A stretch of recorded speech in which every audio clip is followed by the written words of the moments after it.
जिनको जगह नहीं मिल रहा आगे आ जाइए, आगे में जगह खाली है। 2-3-4 लोग आ सकते हैं। 2-3-4 लोग को भेजिए ना यहाँ पे, पहला बेंच पे बैठेंगे, दूसरा बेंच पे बैठेंगे, 5-5 है, 6-6 हो जाएंगे। लाइव हो गया।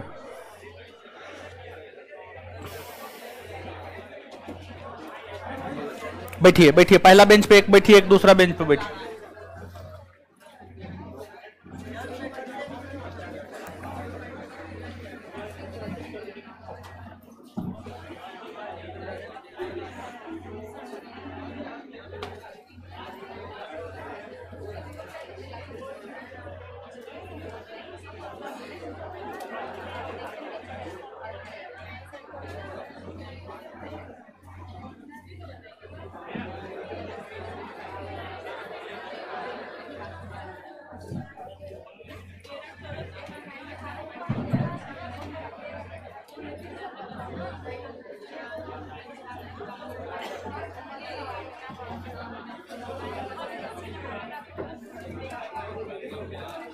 देखिए सब चीज ठीक है।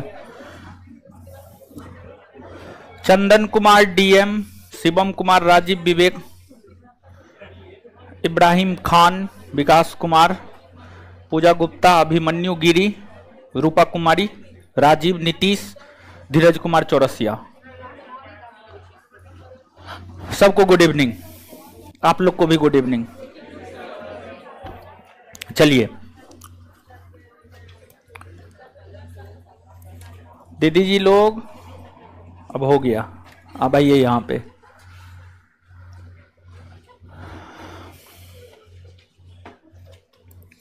देखिए कल जो है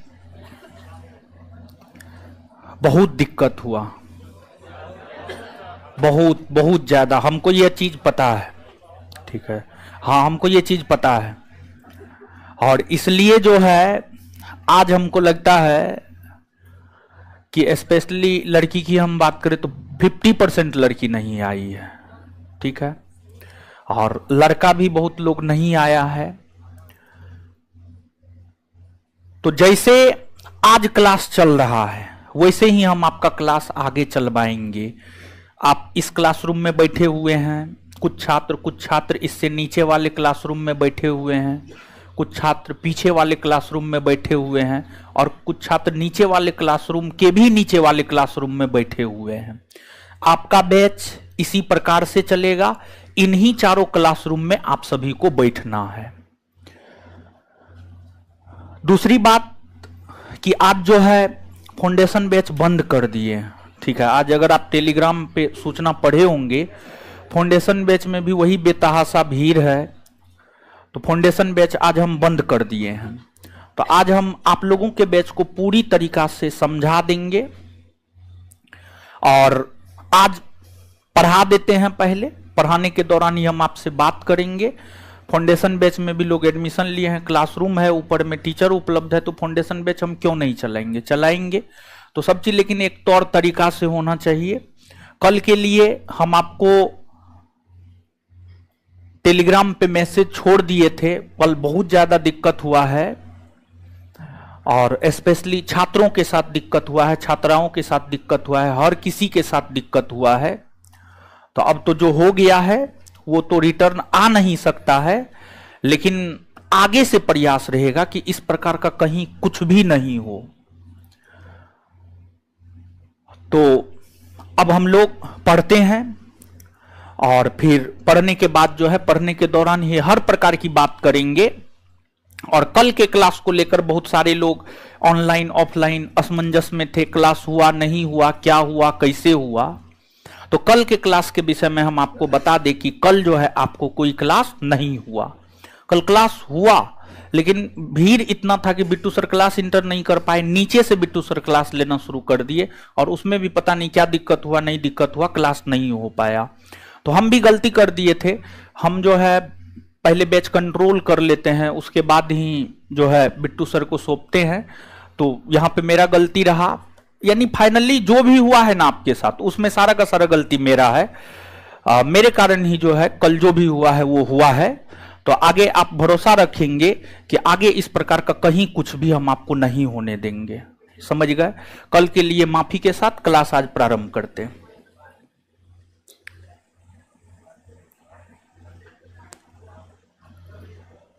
तो ज्योग्राफी का क्लास थोड़े हो, इतना मानचित्र लगा दिए।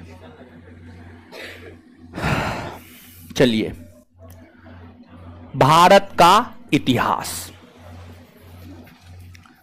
भारत का इतिहास ध्यान दीजिएगा। अब आइएगा आगे, आइएगा आप समझिएगा।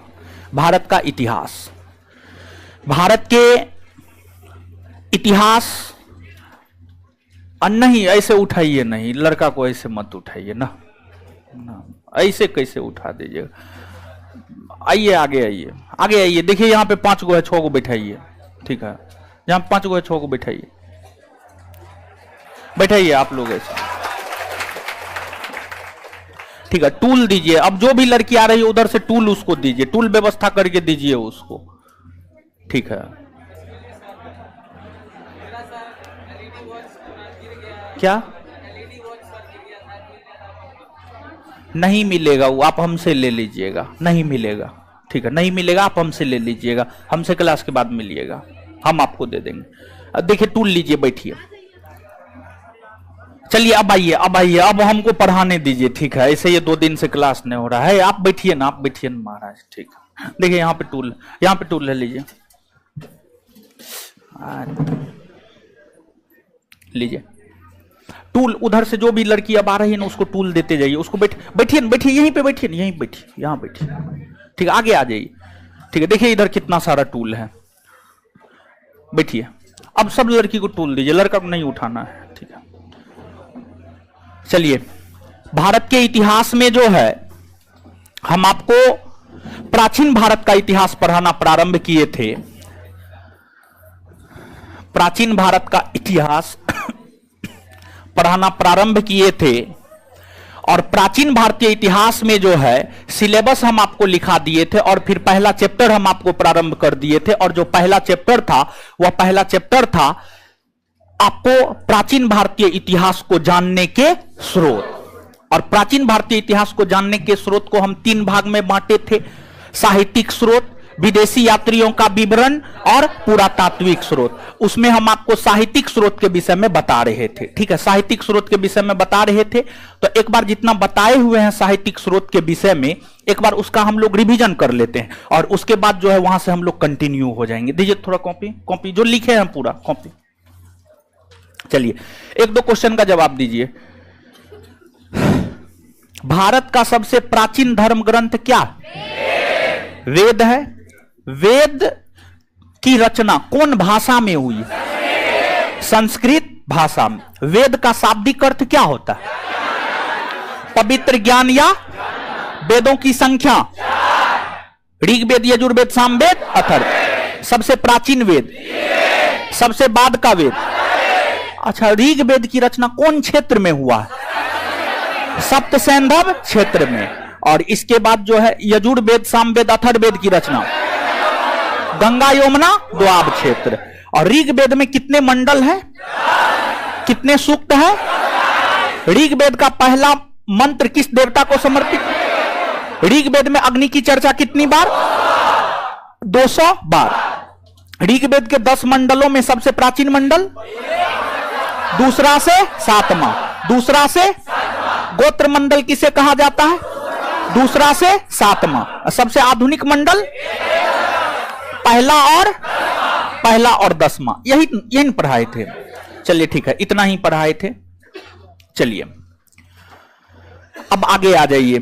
तो हम लोग पढ़ना प्रारंभ कर चुके हैं प्राचीन भारतीय इतिहास को, और प्राचीन भारतीय इतिहास के अंतर्गत जो है, प्राचीन भारतीय इतिहास को जानने के स्रोत में सबसे महत्वपूर्ण स्रोत, साहित्यिक स्रोत के अंतर्गत सबसे महत्वपूर्ण स्रोत वेद है।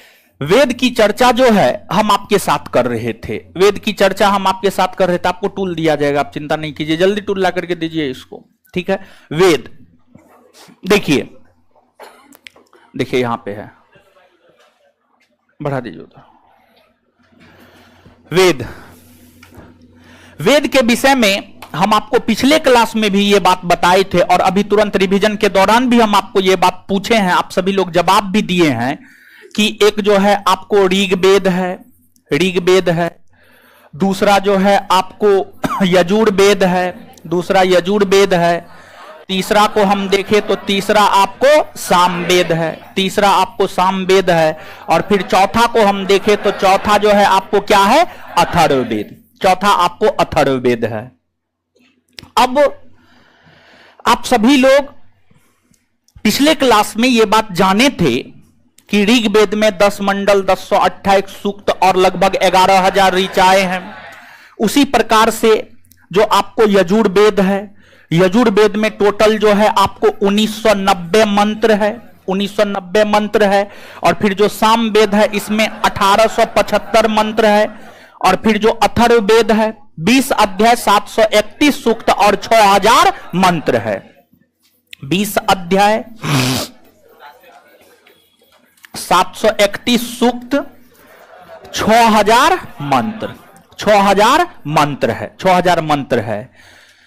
इसमें आप समझिएगा कि देखिए जो वेद है, वेद मुख्य तौर पर पद में लिखा गया था, पद में लिखा गया था। देखिए एक होता है गद और एक होता है पद। तो गद का मतलब क्या होता है और पद का मतलब क्या होता है, इसको आप समझिएगा। देखिए गद का मतलब होता है कहानी, गद का मतलब क्या होता है, कहानी। कहानी कहानी में जो चीज लिखा होता है उसे हम लोग कहते हैं गद में लिखा हुआ है। और पद का मतलब होता है कविता, पद का मतलब होता है कविता। तो कविता में जो चीज लिखा हुआ है उसे हम लोग पद कहते हैं। क्या कहते हैं, पद कहते हैं। कहानी को पढ़कर समझना आसान होता है, लेकिन कविता को पढ़कर समझना आसान नहीं होता है, नहीं होता है।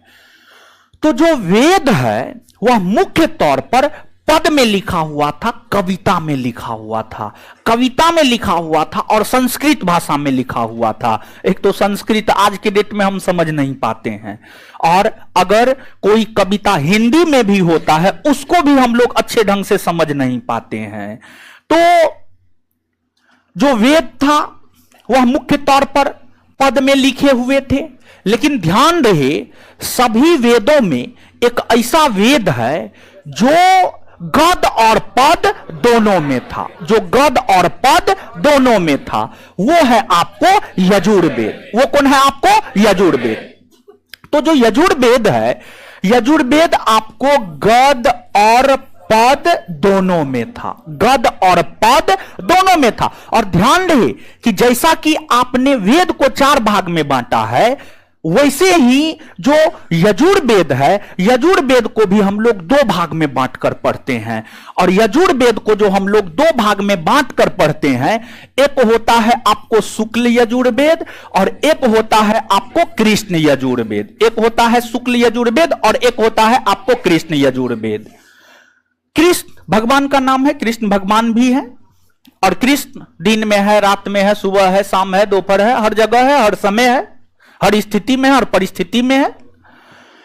तो अब यजुर्वेद में भी जो कृष्ण यजुर्वेद है, कृष्ण यजुर्वेद है, यही गद और पद दोनों में है। शुक्ल यजुर्वेद को हम देखें तो जो शुक्ल यजुर्वेद है यह सिर्फ और सिर्फ पद में है, यह सिर्फ और सिर्फ पद में है। तो यजुर्वेद एक ऐसा वेद है जो गद और पद दोनों में है। और इसमें भी जो यजुर्वेद है जिसको हम लोग 2 भाग में बांट कर पढ़ते हैं, शुक्ल और कृष्ण, इसमें जो शुक्ल यजुर्वेद है वो तो पद में ही है, लेकिन जो कृष्ण यजुर्वेद है ये गद और पद दोनों में, गद और पद दोनों में है। और जो यजुर्वेद है, अगर हम यजुर्वेद को देखें तो यजुर्वेद में यज्ञ के समय, यज्ञ आप समझते होंगे, यज्ञ के समय जो नियम कानून है उन बातों की चर्चा यजुर्वेद में देखने को मिलती है, जिस वजह से यजुर्वेद को कर्मकांडीय वेद कहा जाता है, कर्मकांडीय वेद कहा जाता है। और यजुर्वेद के बाद सामवेद है, और इसमें जो साम है, साम की अगर हम बात करें तो साम का अर्थ होता है गान। साम का क्या अर्थ होता है, गान। साम का अर्थ जो है आपको गान होता है। और भारतीय संगीत के 7 मूल स्वर है, भारतीय संगीत के 7 मूल स्वर है सा रे गा मा पा धा नी। नी तक ही, सा नहीं, नी तक ही है। इसको टूल दीजिए खोज करके, दे रहा है आपको, चिंता मत कीजिए। सा रे गा मा पा धा नी। तो ये जो 7 शब्द है, इस 7 शब्द की उत्पत्ति जो है आपको सामवेद से हुई है। यही कारण है कि सामवेद को भारतीय संगीत का जनक कहा जाता है। सामवेद को भारतीय संगीत का जनक, भारतीय संगीत का जनक। और ध्यान रहे कि सामवेद में जो टोटल 1875 मंत्र है, इसमें अधिकतर ऐसे मंत्र है जो ऋग्वेद से लिए गए हैं। सामवेद का मूल मंत्र मात्र 99 है। सामवेद का जो मूल मंत्र है वो मात्र 99 है। उसके बाद सभी के सभी मंत्र जो है आपको ऋग्वेद से लिए गए हैं। मतलब सामवेद एक ऐसा वेद है जो कि आपको ऋग्वेद पर आधारित है। किस पर आधारित? ऋग्वेद पर आधारित है।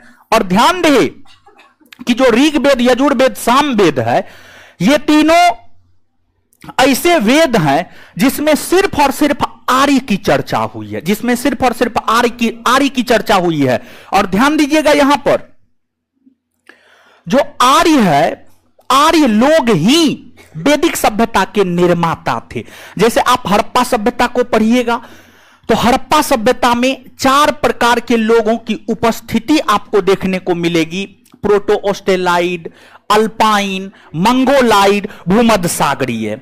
इसमें जो है सबसे ज्यादा मात्रा में भूमध्य सागरीय देखने को मिलता है, और सबसे ज्यादा मात्रा में भूमध्य सागरीय देखने को मिलता है। यही कारण है कि हड़प्पा सभ्यता का निर्माता भूमध्य सागरीय प्रजाति के लोगों को माना जाता है। लेकिन उसी प्रकार से जब हड़प्पा सभ्यता का पतन हुआ तो एक दूसरी सभ्यता का उदय हुआ, वैदिक सभ्यता। और जो आपको वैदिक सभ्यता है, वैदिक सभ्यता का निर्माता आर्य लोग को कहा जाता है, आर्य लोग को कहा जाता है। और ऋग्वेद, यजुर्वेद, सामवेद, इन तीनों में सिर्फ और सिर्फ आर्य की चर्चा है। इसलिए इन तीनों वेदों को वेद त्रयी कहा जाता है, 3 पवित्र वेद कहा जाता है। वेद त्रयी कहा जाता है, 3 पवित्र वेद कहा जाता है, 3 पवित्र वेद कहा जाता है। फिर इसके बाद जो अथर्ववेद है, जो कि सबसे बाद का वेद है, सबसे बाद का वेद है। और इस वेद की रचना अथर्वा ऋषि के द्वारा इस वेद की जो है आपको रचना की गई है।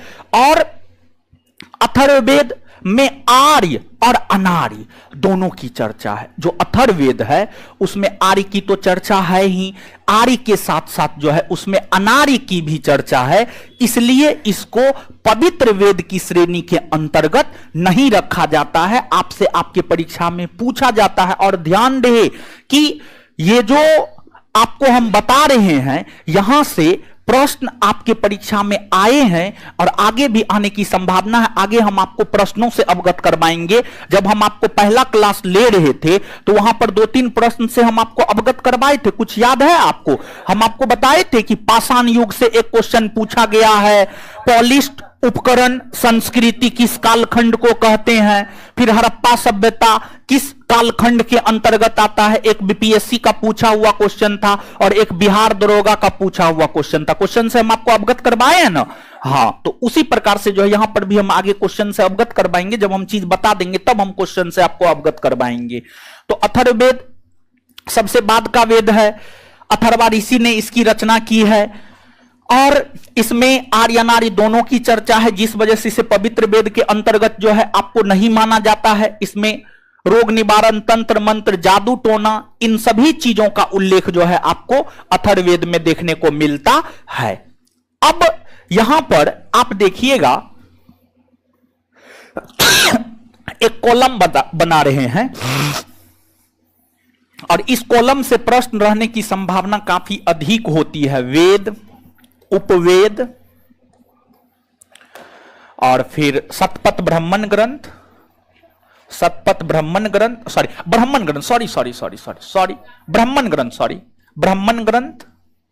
ब्राह्मण ग्रंथ और फिर जो है पाठकर्ता। ये बड़ी महत्वपूर्ण कॉलम है। यहां से प्रश्न पूछने की काफी अधिक संभावना होती है। तो वेद में तो सबसे पहले जो है आपको ऋग्वेद है। ऋग्वेद के ऊपर जो है आपको आयुर्वेद नामक उपवेद लिखा गया है और ऋग्वेद के ऊपर जो ब्राह्मण ग्रंथ लिखा गया है वह है ऐतरेय और कोशित की और इसके पाठकर्ता को होत्री या होतरा कहते हैं। होत्री या होतरा कहते हैं। फिर इसके बाद दूसरा है ऋग्वेद के बाद यजुर्वेद है। जो यजुर्वेद है, यजुर्वेद के ऊपर जो है आपको धनुर्वेद नामक उपवेद लिखा गया है। धनुर्वेद नामक उपवेद लिखा गया है और इसके ऊपर जो है सतपथ और तैतरेय ब्राह्मण ग्रंथ लिखा गया है। तैतरेय ब्राह्मण ग्रंथ लिखा गया है। और ध्यान रहे कि सभी ब्राह्मण ग्रंथों में जो सबसे प्रमाणिक और सबसे बड़ा ब्राह्मण ग्रंथ है वह आपको सतपथ ब्राह्मण ग्रंथ है और सतपथ ब्राह्मण ग्रंथ जो है आपको यजुर्वेद के ऊपर लिखा गया है और इसके पाठकर्ता को हम लोग अर्धव्यू कहते हैं। क्या कहते हैं? अर्धव्यू कहते हैं। फिर इसके बाद आगे है आपको सामवेद।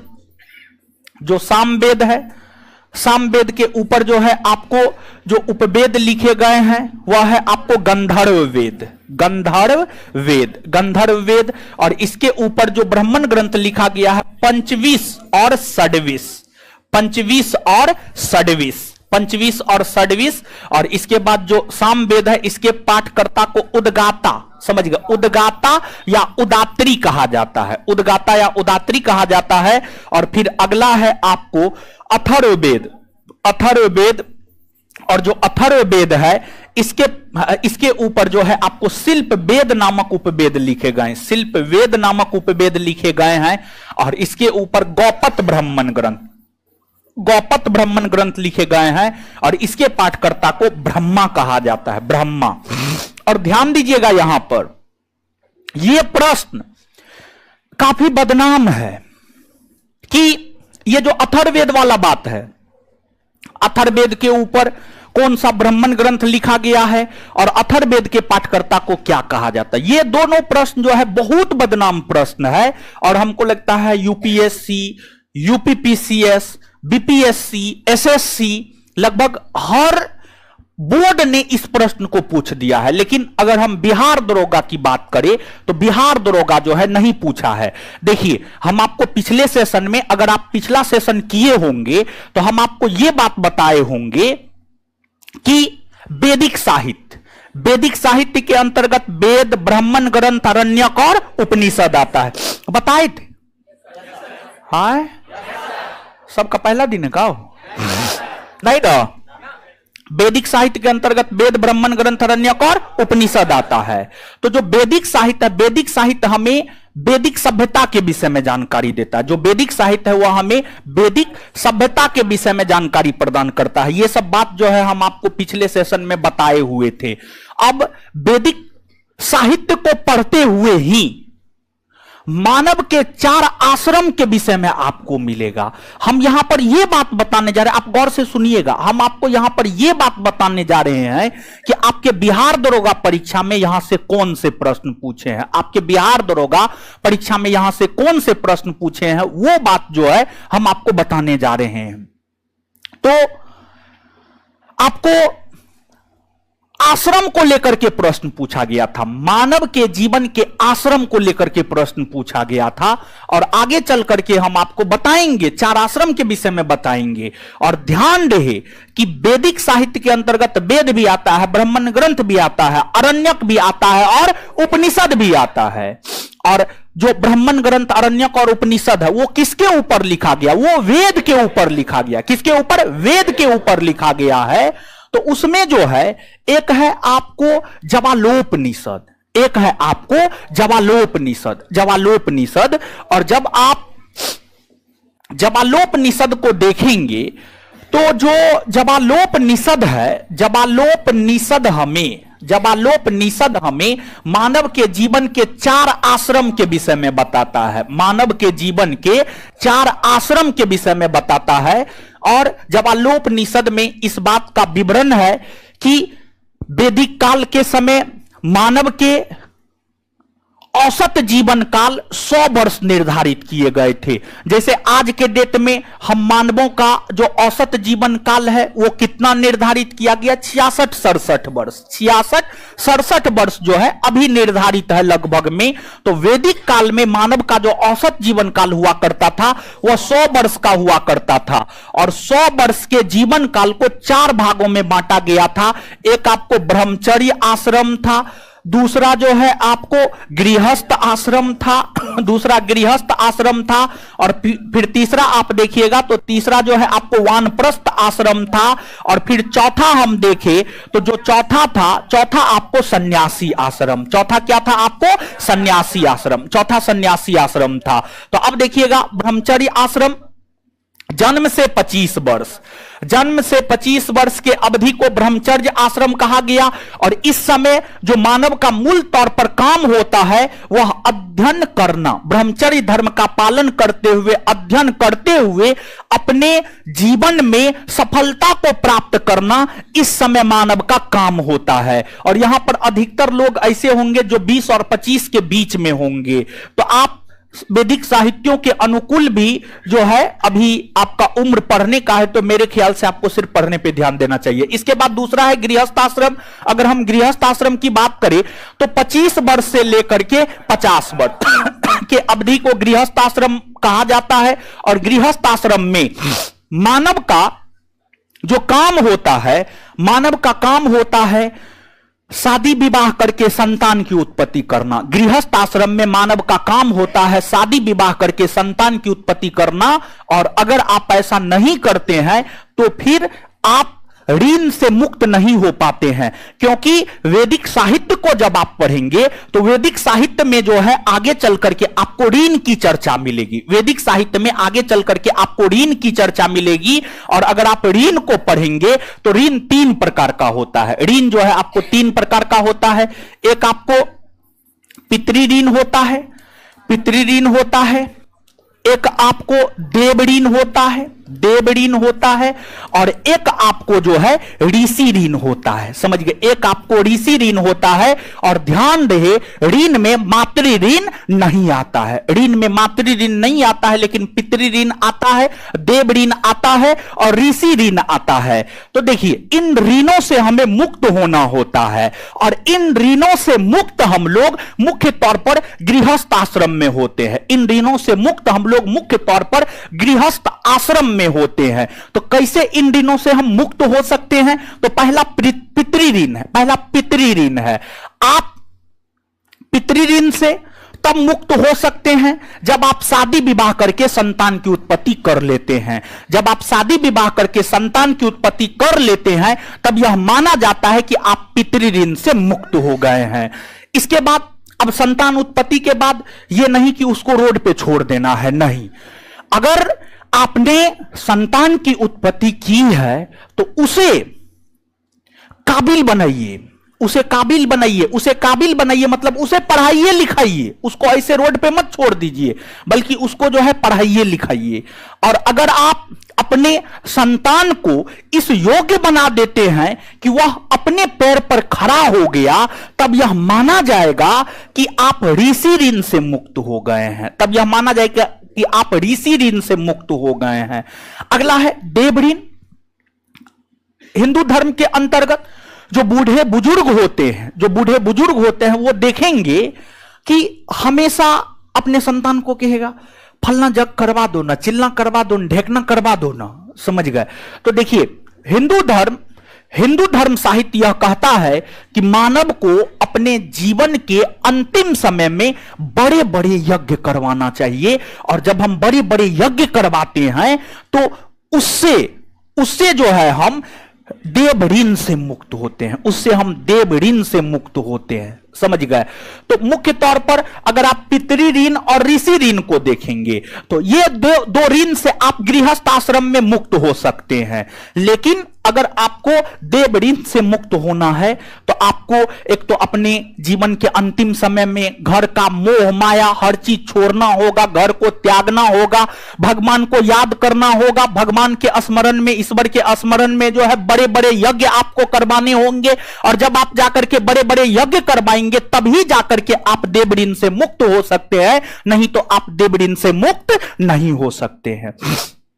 इसके बाद वानप्रस्थ आश्रम है। वानप्रस्थ आश्रम की हम बात करें तो 50 से 75 वर्ष, 50 से 75 वर्ष। और इस समय मानव का जो काम होता है, मानव का काम यह होता है कि इस समय मानव घर में रहे, मालिक की भांति रहे और अपने संतान को जो है दिशा निर्देश दे, आपको क्या करना चाहिए, क्या नहीं करना चाहिए, कैसे करना चाहिए, यह तमाम प्रकार का दिशा निर्देश दे, एक मालिक की भांति घर में रहना चाहिए। इसके बाद अगला है सन्यासी आश्रम, 75 से 100 वर्ष। यह जीवन की अंतिम अवस्था मानी जाती थी और जीवन के इस अंतिम अवस्था में यह मान्यता है कि आपको मोह माया बंधन रिश्ता हर चीज को तोड़ देना है, हर चीज को तोड़ देना है, घर से निकल जाना है। कहीं भी पर्वत पहाड़ पठार मैदान कहीं पर भी मंदिर है वहां पर जाकर के बैठिए, पूरे परिवार को भूल जाइए, राम नाम जपिए, उसी में आपका कल्याण है। यही आपको सन्यासी आश्रम होता है, समझिए, यही आपको सन्यासी आश्रम होता है। और जीवन का सबसे बेहतरीन आश्रम यही सन्यासी आश्रम होता है, समझ गए, अगर आप तौर तरीका से करते हैं तब। नहीं तो ये सब में तो ब्रह्मचर्य आश्रम में तो जब तक समझते हैं तब तक ही 25 वर्ष पार हो जाता है, समझ गए। ये दोनों बड़ी टेंशन वाला है और ये जो है बड़ी अच्छा है, भगवान का नाम ले रहे हैं उसमें ही तो सुकून है, समझ गए। तो ये चीज है। तो देखिए आपके परीक्षा में क्या पूछा गया था। हाँ, अब परीक्षा के क्वेश्चन पे आते हैं। आपके बिहार दरोगा परीक्षा में हम आपको क्वेश्चन बैंक दिए भी हैं और नहीं भी दिए हैं, कुछ लोग को मिला है, कुछ लोग को नहीं मिला, हमको पता है। अब उसी को मिलेगा जो एडमिशन लेंगे, क्योंकि कितना भी बंटवा देते हैं, हर बैच का मेरा अपना अनुभव है, कितना भी बंटवा देते हैं तो वो पूर्ति नहीं हो पाता है। बाद में विद्यार्थी कंप्लेन करता हमको नहीं मिला, हमको नहीं मिला, हम एडमिशन लिए, हम फलना किए चिल्ला किए ढेकना किए। तो एडमिशन के वक्त ही व्यवस्था करवा देते, जैसे एडमिशन हुआ एडमिशन के साथ ही वो चीज आपको मिल जाएगा, ठीक है। अगर आप कहिएगा आपको नहीं मिला है या मिला है, पूछेंगे सीधा एडमिशन हुआ, एडमिशन हुआ तो मिल गया, एडमिशन नहीं हुआ मतलब नहीं मिलेगा, समझ गए। तो आपके बिहार दरोगा परीक्षा में क्वेश्चन ये पूछा गया था, निम्नलिखित का मिलान करे। ये दिया हुआ था, इधर से उम्र सब दिया हुआ था, इसमें मिलान करना था किसका क्या होगा किसका क्या नहीं होगा। तो ये प्रश्न जो है आपको आया है, तो कुल मिलाकर के देखिएगा ना। फिर इस बार 2213 वाला में यह क्वेश्चन आया था कि हड़प्पा सभ्यता के अंतर्गत सूती कपड़ा के टुकड़े का प्रमाण कहां से मिला है, तो मोहनजोदड़ो से मिला है, समझ गए। तो कुल मिलाकर के देखिएगा पूरा इतिहास महत्वपूर्ण है, चाहे हड़प्पा सभ्यता हो, वैदिक सभ्यता हो, पाषाण युग हो। तो ये सब क्वेश्चन बता करके हम आपको यह बात दिखाना चाह रहे हैं कि हर चैप्टर अपने आप में महत्वपूर्ण है, कोई भी चैप्टर को आप स्किप नहीं कर सकते हैं। और जब आप क्वेश्चन बैंक देखेंगे ना, तो जब भी क्वेश्चन पूछा है ना, तो एक ही चैप्टर से दो दो क्वेश्चन पूछ दिया है। अगर आपका वो चैप्टर गायब, अगर 2-3 क्वेश्चन पूछ दिया तो आपका रिजल्ट भी गायब। तो काफी सलीका से, गंभीरता से हर चीज को धीरे धीरे हम लोग पढ़ते जाएंगे, ठीक है। अब नीचे से नोट डाउन करना प्रारंभ कीजिए। कुछ बात जो पिछले क्लास में बताए थे, लिखाए नहीं थे, उसको भी नोट डाउन करवा देंगे, और जो आज बताए हैं लिखाए नहीं उसको भी नोट डाउन करवा देंगे। तो आप जल्दी से नोट डाउन करना प्रारंभ कीजिए। और एक चैप्टर आपको लिखना है, उसके बाद आपको नोट उट मिल जाएगा। एक चैप्टर लिखिए आप, ठीक है। और मेनली जो है ना, भाषा लैंग्वेज प्रॉब्लम टीचर और स्टूडेंट के बीच थोड़ा सा होता है। ऐसे हम भी ठेठी ही है, देहाती ही है, तो हमको लगता है कि आज तक कभी प्रॉब्लम नहीं हुआ है, लेकिन फिर भी जो है हम रिस्क नहीं लेना चाहते। क्या हमारा बात आप लोग नहीं समझते हैं? समझते हैं ना? हाँ, और इतना बोल्ड आवाज है जी, समझ गए। तो स्पष्ट रहना चाहिए मेरे ख्याल से। फिर भी एक सप्ताह टाइम लगता ही है, कितने भी आप समझदार हैं फिर भी एक दूसरे को समझने में थोड़ा सा तो टाइम लग ही जाता है। लिखिए, लिखना प्रारंभ कीजिए, लिखिएगा। ऋग्वेद के देखिए, कुछ बात ऐसा है जो नहीं लिखा है ऋग्वेद में, पिछले क्लास में बताए थे तो पिछले क्लास में जो बताए थे नहीं लिखाए तो वो पहले लिखा रहे हैं, फिर आज के क्लास को लिखाएंगे। लिखिएगा ऋग्वेद के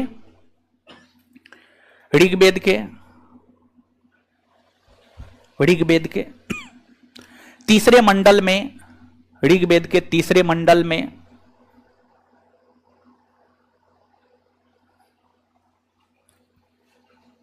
ऋग्वेद के तीसरे मंडल में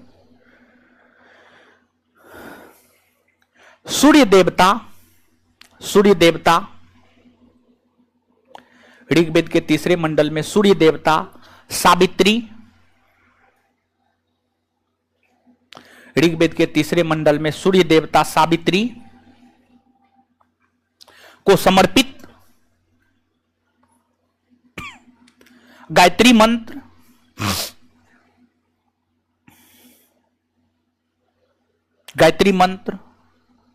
का उल्लेख है, फुल स्टॉप। गायत्री मंत्र की रचना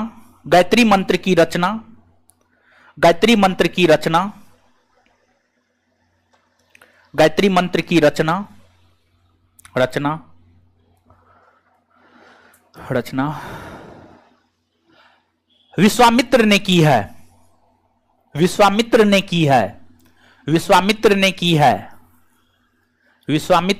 है, विश्वामित्र ने की है, फुल स्टॉप। विश्वामित्र ने की है, फुल स्टॉप।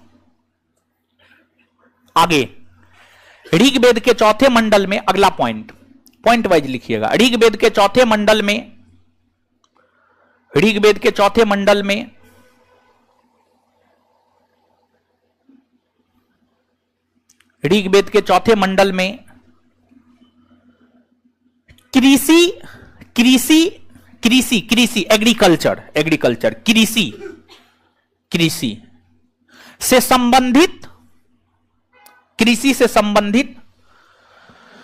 कृषि से संबंधित प्रावधानों की चर्चा है। कृषि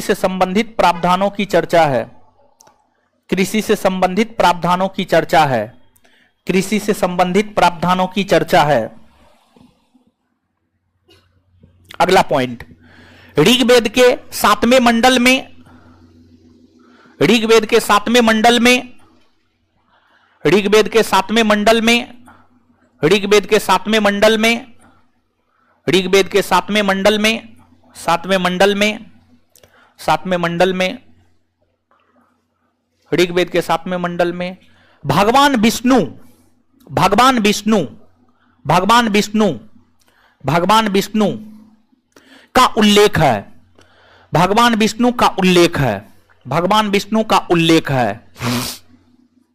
भगवान विष्णु का उल्लेख है।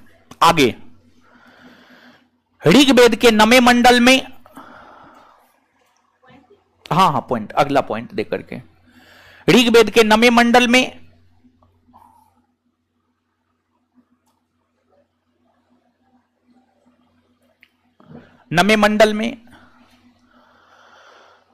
वनस्पति के देवता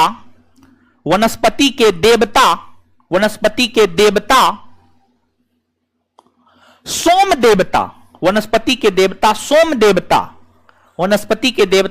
देवता का उल्लेख है। वनस्पति के देवता सोम देवता का उल्लेख है।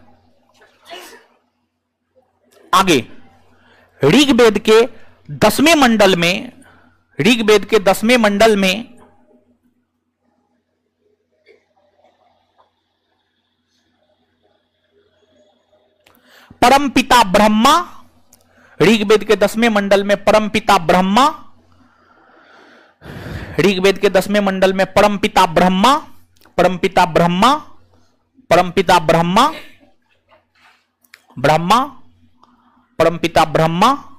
ब्रह्मा और चातुस्वर्ण समाज, परमपिता ब्रह्मा और चातुस्वर्ण समाज, लिख देते हैं हम बोर्ड पे, चातुस्वर्ण समाज। चातुस्वर्ण समाज, चातुस्वर्ण समाज का उल्लेख है।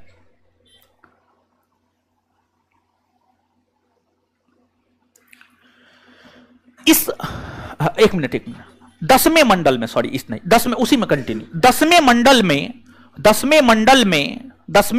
में यह कहा गया है कि 10वें मंडल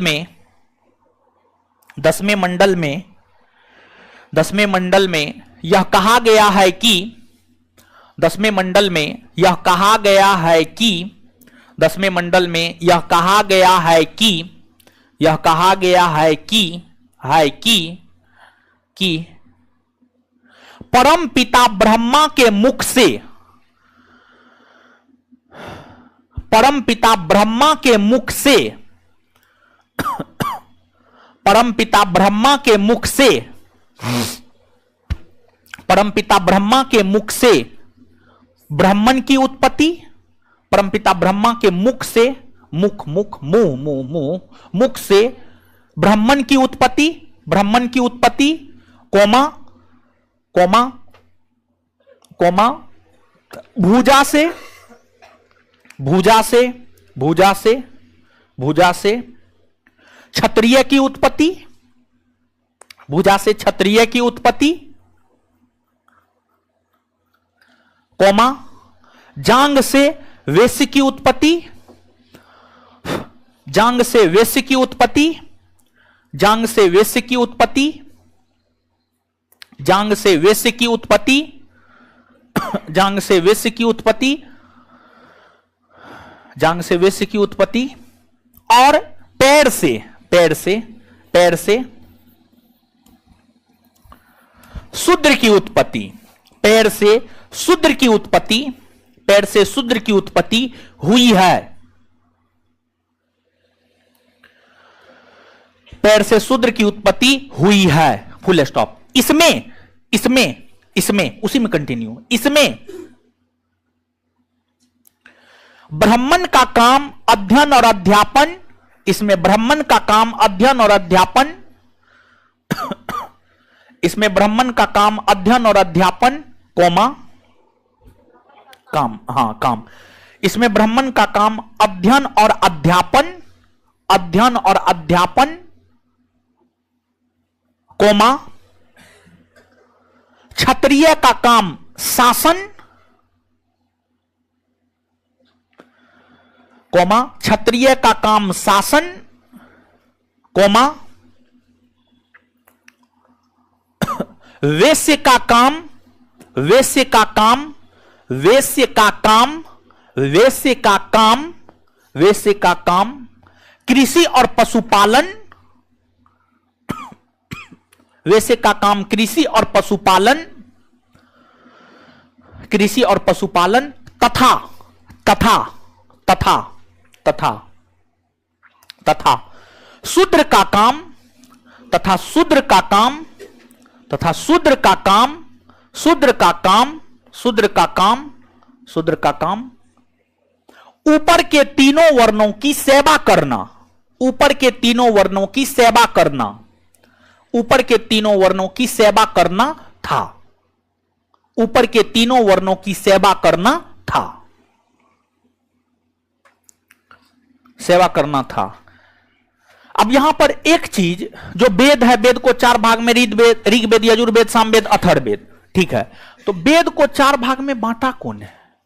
वेद को 4 भाग में, जो ऋग्वेद, यजुर्वेद, सामवेद, अथर्ववेद है, इसको बांटा है वेद व्यास ने बांटा है, वेद व्यास, वेद व्यास ने वेद को 4 भाग में बांटा, ऋग्वेद, यजुर्वेद, सामवेद, अथर्ववेद। नीचे से नोट देकर के इस पॉइंट को लिखिएगा। जानते हैं काफी सिंपल पॉइंट है, समझ गए, लेकिन यहां से क्वेश्चन आएगा तो विद्यार्थी थोड़ा इधर उधर होगा, लेकिन थोड़ा सा कॉमन सेंस लगा करके बनाया जा सकता है इस प्रश्न को। नीचे से लिखिएगा, नोट देकर के इसको लिखिएगा। वेद को 4 भागों में महर्षि वेद व्यास ने बांटा है, वेद को 4 भागों में, वेद को 4 भागों में महर्षि वेद व्यास ने बांटा है, महर्षि वेद व्यास ने बांटा है, महर्षि वेद व्यास ने बांटा है, महर्षि वेद व्यास ने बांटा है। अब आगे हेडिंग मारिएगा यजुर्वेद, यजुर्वेद, यजुर्वेद, हेडिंग मारिएगा यजुर्वेद, यजुर्वेद लिखिएगा जल्दी।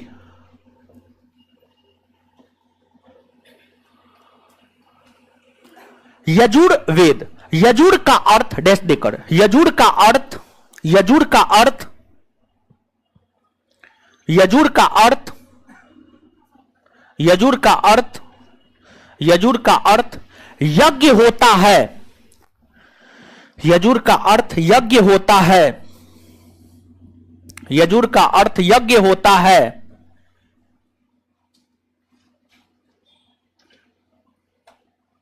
निशा कुमारी बैच परचेज करेंगे तब पीडीएफ प्रिंट का ऑप्शन आएगा, अदरवाइज नहीं आएगा। ऑनलाइन डेमो चलता रहेगा, ऑफलाइन का आज घोषणा करेंगे। चलिए, यजुर का अर्थ यज्ञ होता है। इस वेद में, इस वेद में यज्ञ के समय, इस वेद में यज्ञ के समय, यज्ञ के समय, यज्ञ के समय होने वाले, यज्ञ के समय होने वाले कर्मकांडों का उल्लेख है, कर्मकांडों का उल्लेख है। यज्ञ के समय होने वाले कर्मकांडों का उल्लेख है, यज्ञ के समय होने वाले कर्मकांडों का उल्लेख है, कर्मकांडों का उल्लेख है। जिस कारण इसे, जिस कारण इसे, जिस कारण इसे कर्मकांडीय वेद, जिस कारण इसे कर्मकांडीय वेद, जिस कारण इसे कर्मकांडीय वेद कहा जाता है, जिस कारण इसे कर्मकांडीय वेद कहा जाता है, कर्मकांडीय वेद कहा जाता है, कर्मकांडीय वेद कहा जाता है, फुल स्टॉप, कर्मकांडीय वेद कहा जाता है।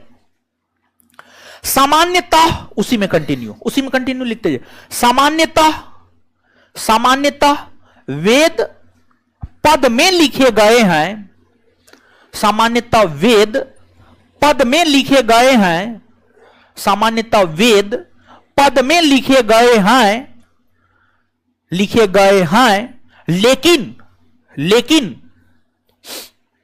लेकिन ध्यान रखे कि, लेकिन ध्यान रखे कि, लेकिन ध्यान रखे कि, ध्यान रखे कि यजुर्वेद एक ऐसा वेद है, यजुर्वेद एक ऐसा वेद है जो गद और पद दोनों में लिखे गए हैं, जो गद और पद दोनों में लिखे गए हैं, जो गद और पद दोनों में लिखे गए हैं, जो गद और पद दोनों में लिखे गए हैं, जो गद और पद दोनों में लिखे गए हैं, फुल स्टॉप। उसी में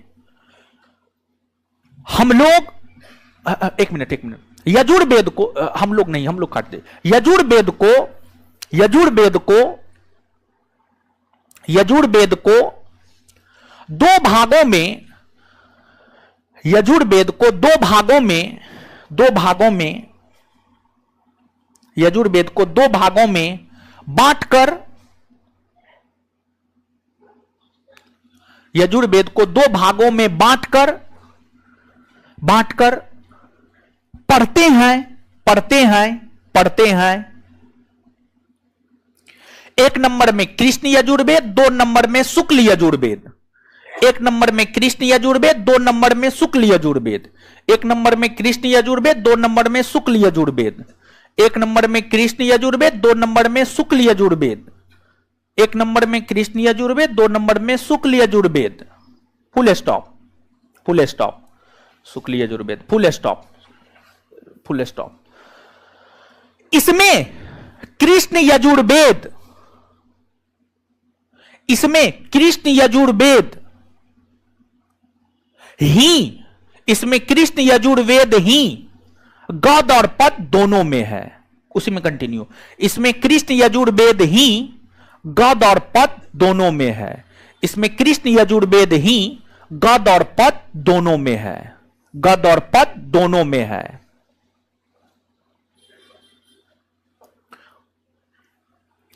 अब नीचे से लिखिएगा, यजुर्वेद में मूलतः 1990 मंत्र है। यजुर्वेद में मूलतः 1990 मंत्र है। यजुर्वेद में मूलतः 1990 मंत्र है। 1990 मंत्र है। यजुर्वेद में मूलतः 1990 मंत्र है। 1990 मंत्र है। Full stop. चलिए, 1990 मंत्र है। Full stop. चलिए आगे हेडिंग मारिएगा सामवेद। आगे हेडिंग मारिएगा सामवेद। सामवेद, सामवेद, सामवेद। फास्ट लिखिए थोड़ा। सामवेद डैश देकर। साम का अर्थ गान होता है। साम का अर्थ गान होता है।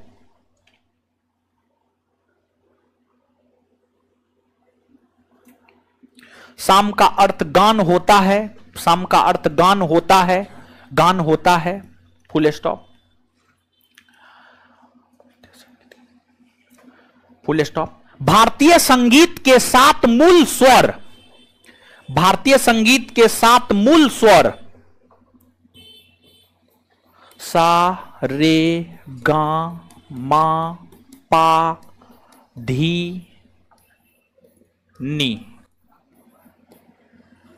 भारतीय संगीत के 7 मूल स्वर सा, रे, गा, मा, पा, धी, नी। भारतीय संगीत के 7 मूल स्वर सा, रे, गा, मा, पा, धा, नी, पा, धी, नी की उत्पत्ति सामवेद से हुई है। सामवेद से हुई है। सामवेद से हुई है। जिस कारण सामवेद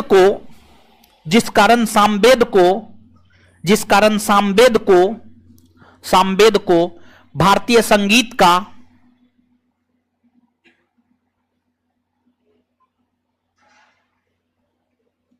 अंकेश अजनबी को बताइए कैसे ही करेगा, ये एडमिशन ले लिया है। जिस कारण सामवेद को भारतीय संगीत का जनक कहा जाता है। जिस कारण सामवेद को भारतीय संगीत का जनक कहा जाता है। भारतीय संगीत का जनक कहा जाता है। इस वेद में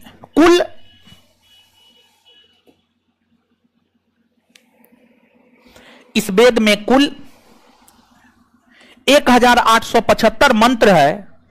इस वेद में कुल 1875 मंत्र है।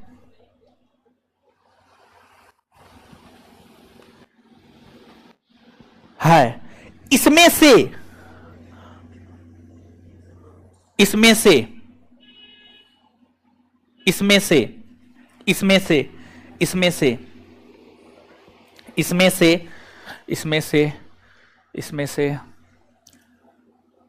99 मंत्र को छोड़कर, इसमें से 99 मंत्र को छोड़कर, 99 मंत्र को छोड़कर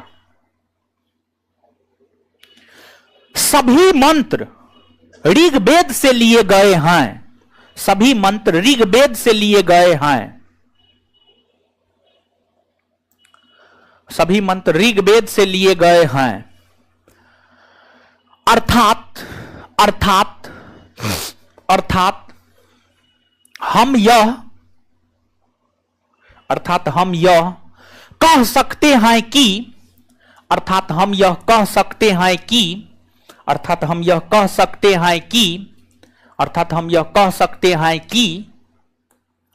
सामवेद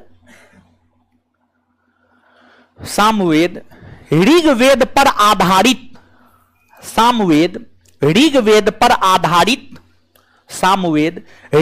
पर आधारित वेद है। ऋग्वेद पर आधारित वेद है। Full stop. आगे हेडिंग मारिएगा अथर्ववेद। आगे हेडिंग मारिएगा अथर्ववेद। है, लगने दीजिए ना, है थोड़ी लगने दीजिए। अथर्ववेद यह सबसे बाद का वेद है। यह सबसे बाद का वेद है, यह सबसे बाद का वेद है, यह सबसे बाद का वेद है। इसकी रचना, इसकी रचना, इसकी रचना अथर्वा ऋषि ने, इसकी रचना अथर्वा ऋषि ने, अथर्वा ऋषि ने की है, अथर्वा ऋषि ने की है। Full stop. इस वेद में 20 अध्याय, इस वेद में 20 अध्याय, इस वेद में 20 अध्याय, 20 अध्याय, 731 सूक्त, इस वेद में 20 अध्याय, 731 सूक्त और 6000 मंत्र है। इस वेद में 20 अध्याय, 731 सूक्त और 6000 मंत्र है। इस वेद में 20 अध्याय, 731 सूक्त और 6000 मंत्र है। इस वेद में 20 अध्याय, 731 सूक्त और 6000 मंत्र है। 6000 मंत्र है, 6000 मंत्र है। Full stop. इस वेद में, इस वेद में, इस वेद में, इस वेद में रोग निवारण तंत्र मंत्र, इस वेद में रोग निवारण, रोग निवारण तंत्र मंत्र, तंत्र मंत्र, जादू टोना, तंत्र मंत्र, जादू टोना, जादू टोना, जादू टोना, औषधि, औषधि, औषधि, औषधि इत्यादि का उल्लेख है।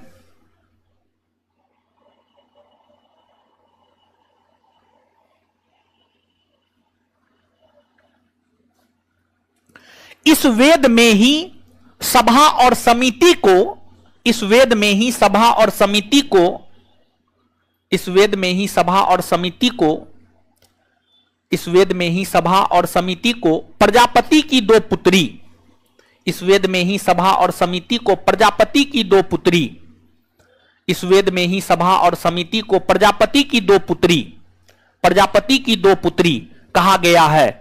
इस वेद में ही सभा और समिति को प्रजापति की 2 पुत्री कहा गया है, कहा गया है। Full stop.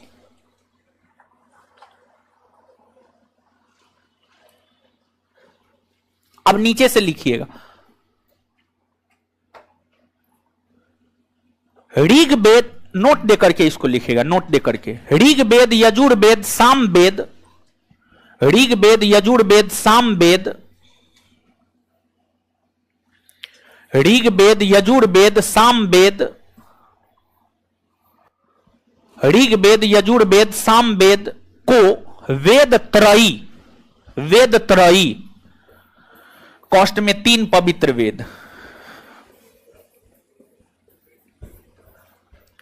ऋग वेद, यजुर वेद, साम वेद, कॉस्ट में ऋग वेद, यजुर वेद, साम वेद को वेद त्रयी, कॉस्ट में 3 पवित्र वेद के अंतर्गत रखा जाता है।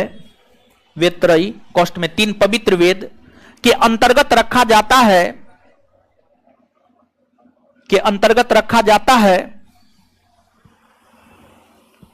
के अंतर्गत रखा जाता है, रखा जाता है, क्योंकि इन वेदों में, दीपक राज जी कल का क्लास नहीं हुआ है,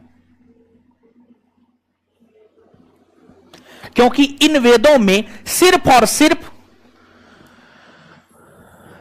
क्योंकि इन वेदों में सिर्फ और सिर्फ आर्य की चर्चा है, आर्य की चर्चा है। इन वेदों में सिर्फ और सिर्फ आर्य, आर्य की चर्चा है, क्योंकि इन वेदों में सिर्फ और सिर्फ आर्य की चर्चा है, आर्य की चर्चा है, आर्य की चर्चा है। Full stop. आर्य की चर्चा है, फुल स्टॉप। वहीं अथर्ववेद में, वहीं अथर्ववेद में, वहीं अथर्ववेद में आर्य और अनार्य दोनों की चर्चा है। वहीं अथर्ववेद में आर्य और अनार्य दोनों की चर्चा है, वहीं अथर्ववेद में आर्य और अनार्य, अनार्य लिख देते हैं, आर्य और अनार्य, वहीं अथर्ववेद में आर्य और अनार्य दोनों की चर्चा है, इसलिए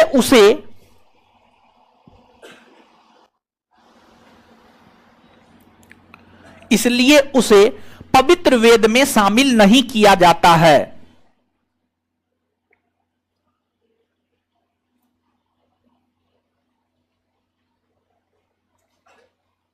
दीपक कुमार जी, हां, कोर्स आपके बिहार दरोगा परीक्षा जो होगा, परीक्षा जब भी हो, परीक्षा से 15 दिन पहले कोर्स खत्म कर देंगे, ठीक है।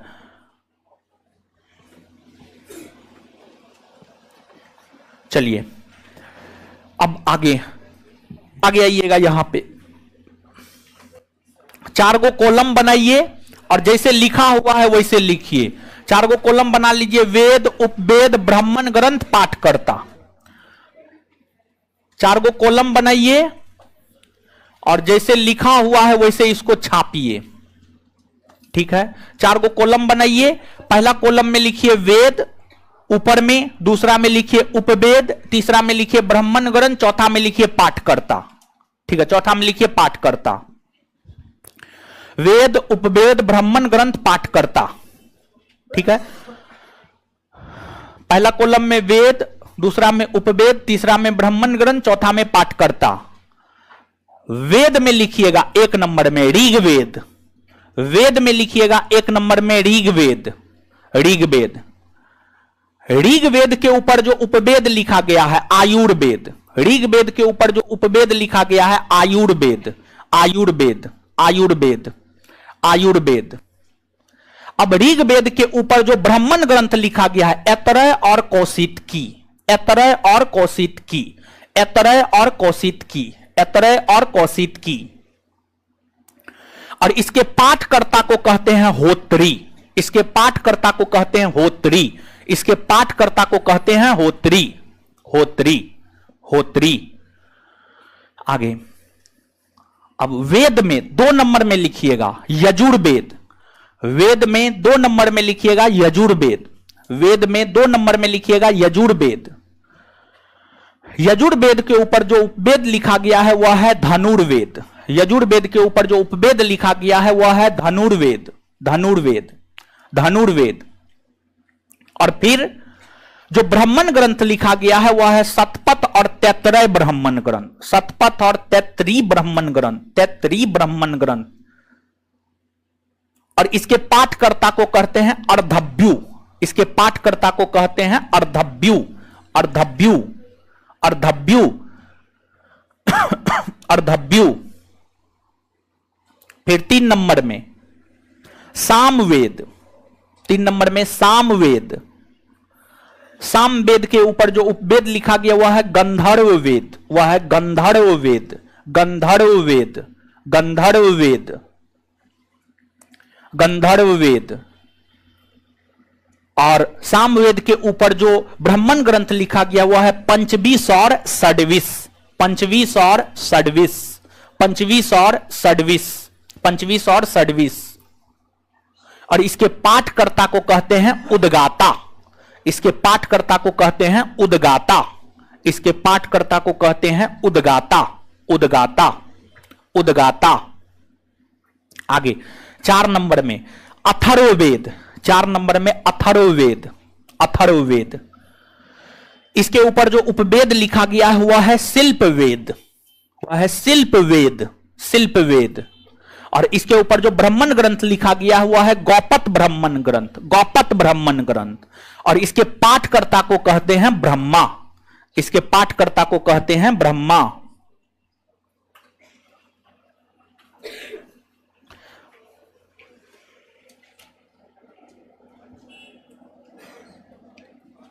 अच्छा गौतम जी देखते हैं, जीतन कुमार पढ़िएगा मन से तो निकल जाएगा। अरे मेहनत करने वाला का निकलता है, मेहनत कीजिएगा निकल जाएगा, मेहनत नहीं कीजिएगा नहीं निकलेगा। मेहनत करना होगा, दूसरा कोई उपाय नहीं। कुरियर का व्यवस्था है नहीं,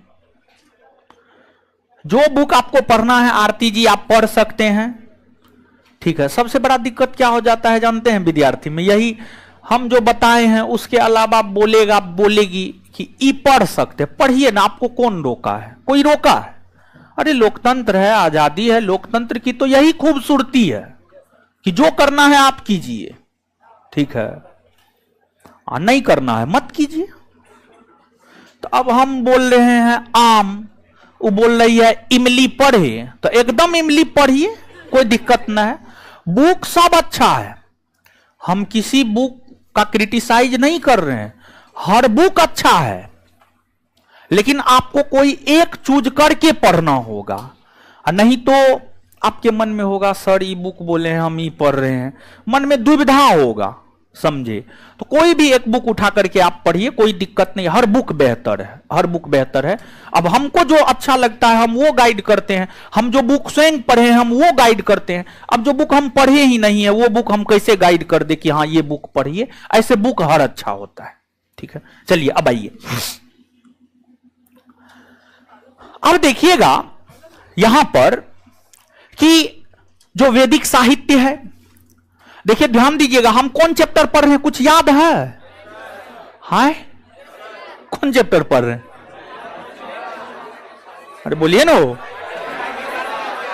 प्राचीन भारतीय इतिहास को जानने के स्रोत। और प्राचीन भारतीय इतिहास का सिलेबस याद है? सिलेबस नहीं याद है जी।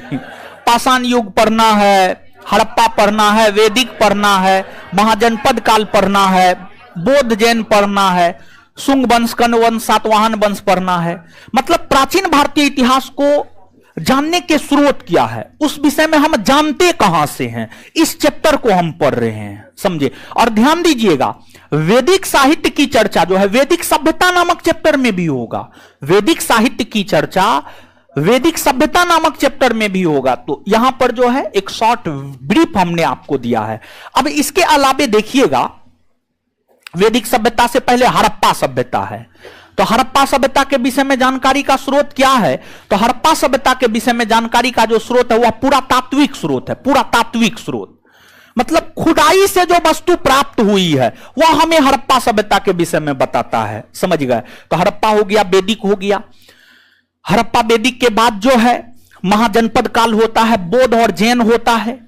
तो जो महाजनपद काल और बौद्ध और जैन है, मतलब 6ठी सदी ईस्वी पूर्व का भारत है, 6ठी सदी ईस्वी पूर्व का भारत है, और बौद्ध और जैन महाजनपद है। इन सभी के विषय में जानकारी हमें बौद्ध साहित्य और जैन साहित्य से मिलता है, बौद्ध साहित्य और जैन साहित्य से मिलता है। तो यहां पर बौद्ध साहित्य जैन साहित्य की चर्चा करेंगे। फिर अब देखिएगा भारतीय धर्म ग्रंथों में ही एक आपको पुराण आता है, पुराण समझिए, पुराण आता है। और यहां पर हम आपको ये सब जो है, ये सब जो बताए हैं नहीं, वैदिक सभ्यता का अंग है, वैदिक सभ्यता में ये सब चीज आपको मिल जाएगा। तो यहां पर लिखाने की जरूरत नहीं है, बस हम आपको यहां पर यह दिखाना चाह रहे थे कि इस प्रकार से आपके परीक्षा में यहां से क्वेश्चन पूछा जाता है। कभी नहीं कहिएगा ये सर बताए हैं लिखाए नहीं, वैदिक सभ्यता में आपको नोट में मिल जाएगा, इसी वजह से ये हम आपको लिखा नहीं रहे हैं, ठीक है। तो अब आइएगा आप यहां पर कि जैसे कि प्राचीन भारतीय इतिहास में आपने सिलेबस में लिखा होगा, मौर्य वंश को अपने सिलेबस में लिखा होगा, सिलेबस पलट करके देखिए लिखे हैं कि नहीं लिखे हैं। मौर्य वंश के बाद आप गुप्त वंश को सिलेबस में लिखे होंगे, गुप्त वंश के बाद जो है सातवाहन वंश, सातवाहन वंश तो हम आपको लिखाए नहीं है, लेकिन मौर्योत्तर काल में, मौर्योत्तर काल में जो है शुंग, कण्व, सातवाहन, हिंद, यूनानी, शक, पहलव और कुषाण के विषय में पढ़ना होता है। मौर्योत्तर काल में जो है ये सब चैप्टर हम लोगों को पढ़ना होता है, समझ गए। तो सातवाहन हम लिखे नहीं है, लेकिन जो है आपको सातवाहन वंश भी भारतीय इतिहास में है। अब देखिएगा यहां पर कि मौर्यों के विषय में जानकारी के तो कई सारे स्रोत हैं, गुप्तों के विषय में भी जानकारी के कई सारे स्रोत हैं, सातवाहनों के विषय में भी जानकारी के कई सारे स्रोत हैं, लेकिन विशेष तौर पर कौन से धार्मिक साहित्य हमें इसकी जानकारी प्रदान करता है? तो धार्मिक साहित्य में एक आपको पुराण आता है। अगर हम धार्मिक साहित्य की बात करें तो धार्मिक साहित्य में जो है एक आपको पुराण आता है, और पुराणों की कुल संख्या है आपको 18। पुराणों की कुल संख्या कितनी है? 18। और जो आपको पुराण है, पुराणों में 18 पुराण है, और पुराण की जो रचना हुई है गुप्त काल में हुई है। पुराण की रचना गुप्त काल में हुई है और गुप्त काल में इसकी रचना लोमहर्ष और उग्रसर्वा, लोमहर्ष और उग्रसर्वा ने किया है। इन पुराणों में 18 पुराणों में जो सबसे प्राचीनतम प्रमाणिक पुराण है वह मत्स्य पुराण है। कौन है? मत्स्य पुराण। और जो मत्स्य पुराण है, यह मत्स्य पुराण हमें सातवाहन वंश के विषय में जानकारी प्रदान करता है। फिर मत्स्य पुराण के बाद जो है वायु पुराण है।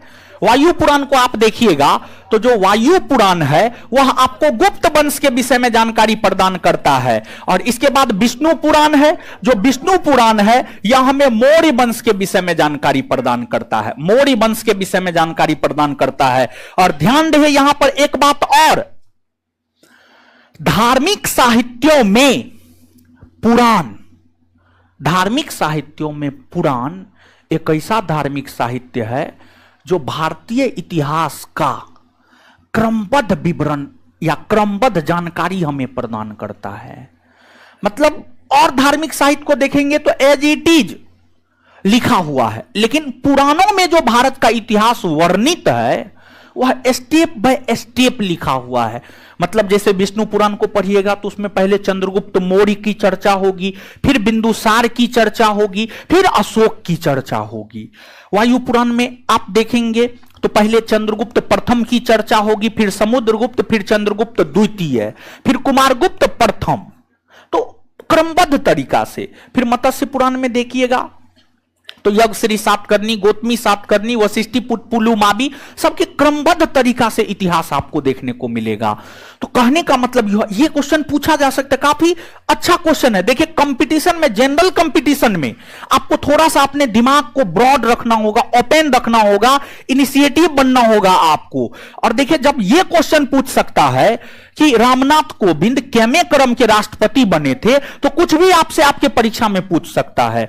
तो हर छोटा से छोटा, हर बड़ा से बड़ा चीज, देखिए हर चीज आपको टीचर नहीं बताएगा, हर चीज आपको बुक में नहीं मिलेगा, हर चीज नोट में नहीं मिलेगा। थोड़ा सा आपको अपने दिमाग को भी ब्रॉड बनाना होगा। अगर आप जनरल कंपटीशन में, कंपटीशन की इस दुनिया में फाइट करना चाहते हैं तो दिमाग को ब्रॉड बनाइए, पढ़िए, 7 घंटा, 8 घंटा, 10 घंटा, जितना फुर्सत मिलता उतना पढ़िए, रगड़ के पढ़िए। पढ़ने के अलावा कुछ होना ही नहीं चाहिए, समझ गए?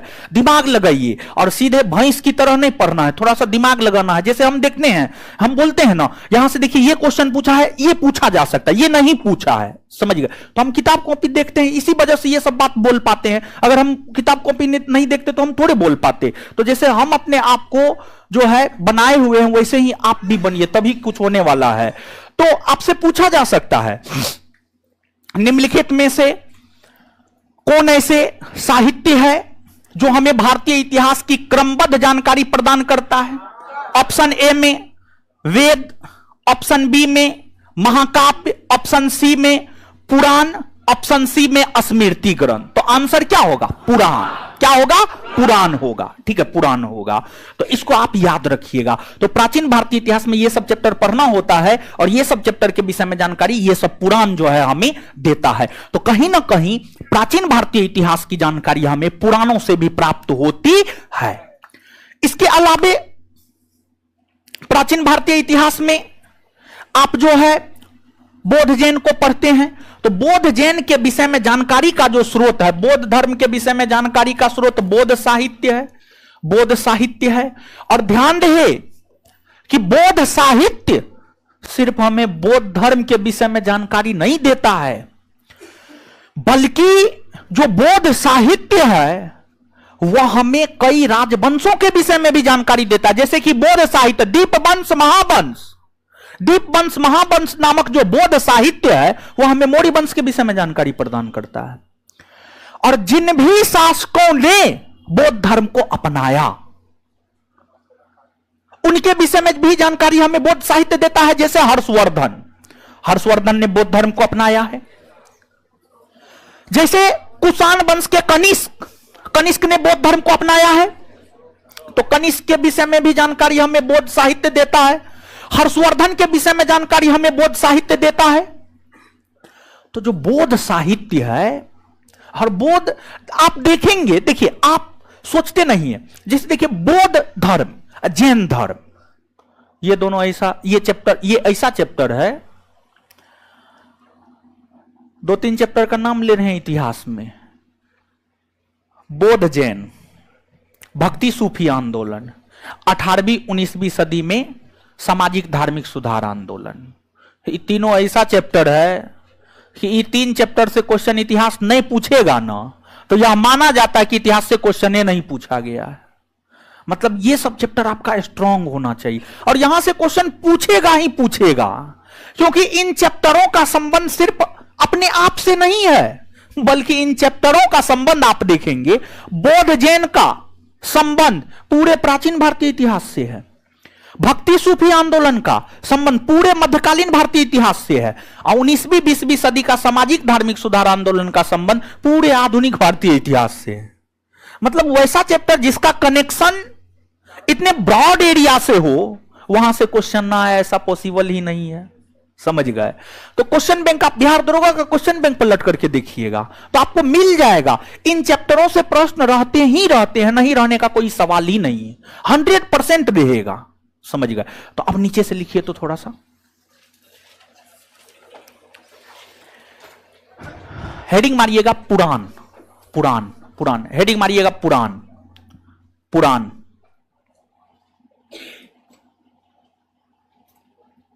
नितेश जी एकदम दरोगा बन सकते हैं अगर आप परीक्षा पास करेंगे तो, और परीक्षा पास आप तब करेंगे जब आप अच्छे से पढ़ेंगे तो मेहनत कीजिएगा तो कोई भी बन सकता है। ठीक है, लिखिएगा पुराण, डैश देकर लिखिएगा। वैदिक साहित्य के अलावे, वैदिक साहित्य के अलावे हमको जो है ना, देखिए रिजल्ट लेना है। आप लोग का इतना बड़ा जो है, इतना जबरदस्त विश्वास है, यानी देखिए कि हम कुल मिलाकर के जो है एक बैच में, अभी आप देखिएगा बिहार दरोगा बैच तीसरा बैच है ये, एक बैच में कम से कम 1200 से 1500 छात्र ऑफलाइन में बैठता है।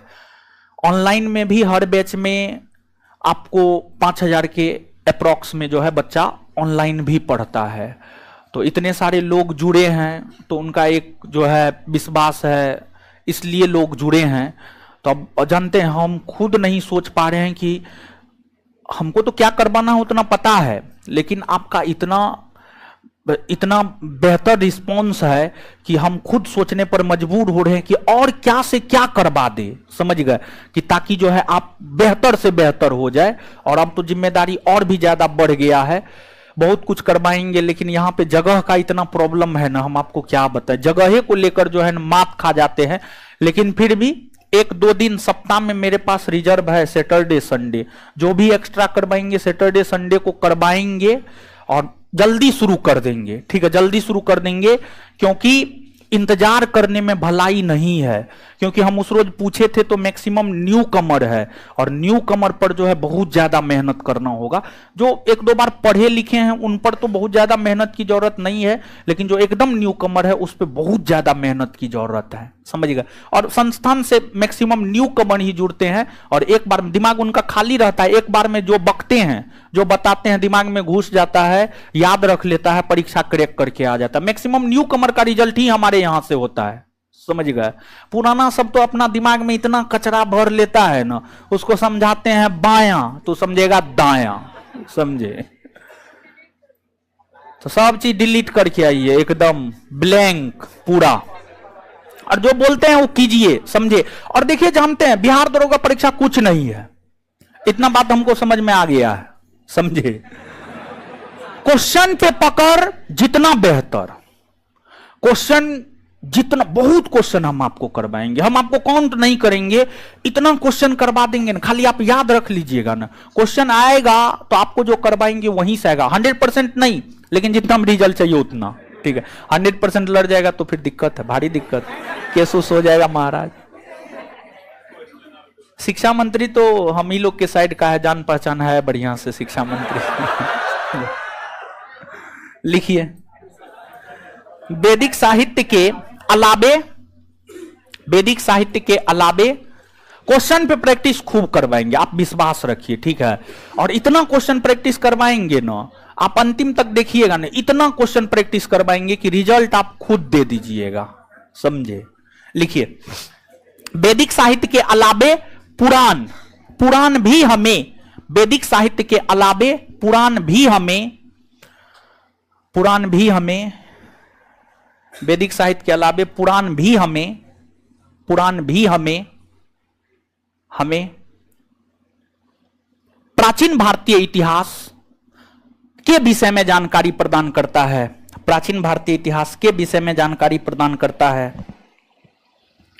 प्राचीन भारतीय इतिहास के विषय में जानकारी प्रदान करता है, प्राचीन भारतीय इतिहास के विषय में जानकारी प्रदान करता है।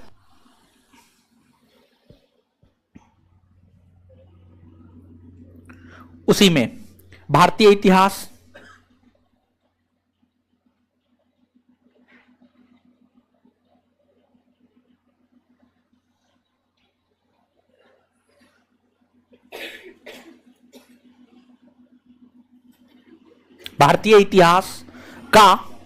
भारतीय इतिहास का क्रमबद्ध विवरण, क्रमबद्ध सिलसिलेवार लगातार बेहतर ढंग से, भारतीय इतिहास का क्रमबद्ध विवरण, भारतीय इतिहास का क्रमबद्ध विवरण, भारतीय इतिहास का क्रमबद्ध विवरण, भारतीय इतिहास का क्रमबद्ध विवरण, क्रमबद्ध विवरण, क्रमबद्ध विवरण, क्रमबद्ध विवरण, भारतीय इतिहास का क्रमबद्ध विवरण, विवरण पुराणों में देखने को मिलता है।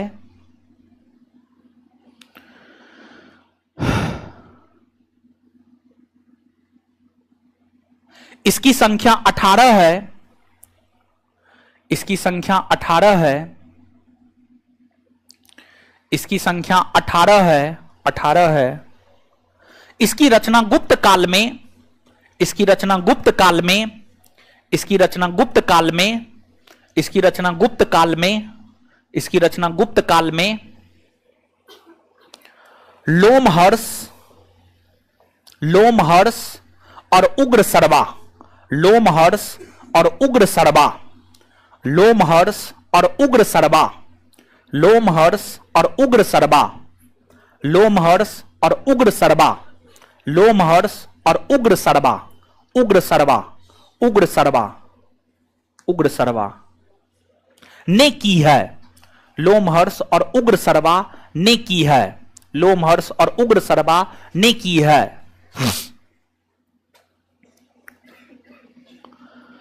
Full stop. पुराणों में, पुराणों, हाँ उसी में, पुराणों में सबसे प्राचीन, पुराणों में सबसे प्राचीन और प्रमाणिक पुराण, पुराणों में सबसे प्राचीन और प्रमाणिक पुराण, प्रमाणिक पुराण मत्स्य पुराण है, मत्स्य पुराण है, मत्स्य पुराण है, मत्स्य पुराण है, मत्स्य पुराण है, जो हमें, जो हमें, जो हमें सातवाहन वंश, जो हमें सातवाहन वंश के विषय में, जो हमें सातवाहन वंश के विषय में, जो हमें सातवाहन वंश के विषय में, जो हमें सातवाहन वंश के विषय में जानकारी प्रदान करता है, जो हमें सातवाहन वंश के विषय में जानकारी प्रदान करता है, जानकारी प्रदान करता है, तो वही, तो वही, तो वही विष्णु पुराण मौर्य वंश, तो वही विष्णु पुराण मौर्य वंश, तो वही विष्णु पुराण मौर्य वंश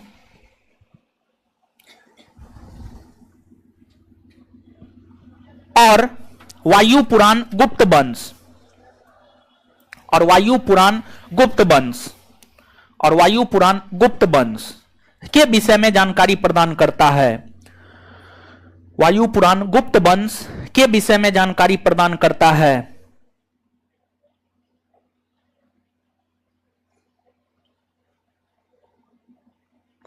पिछले क्लास का पीडीएफ नहीं मिला है अब तक। पिछले क्लास का पीडीएफ थोड़े देंगे, लिखा रहे हैं तो पीडीएफ कौन चीज का है?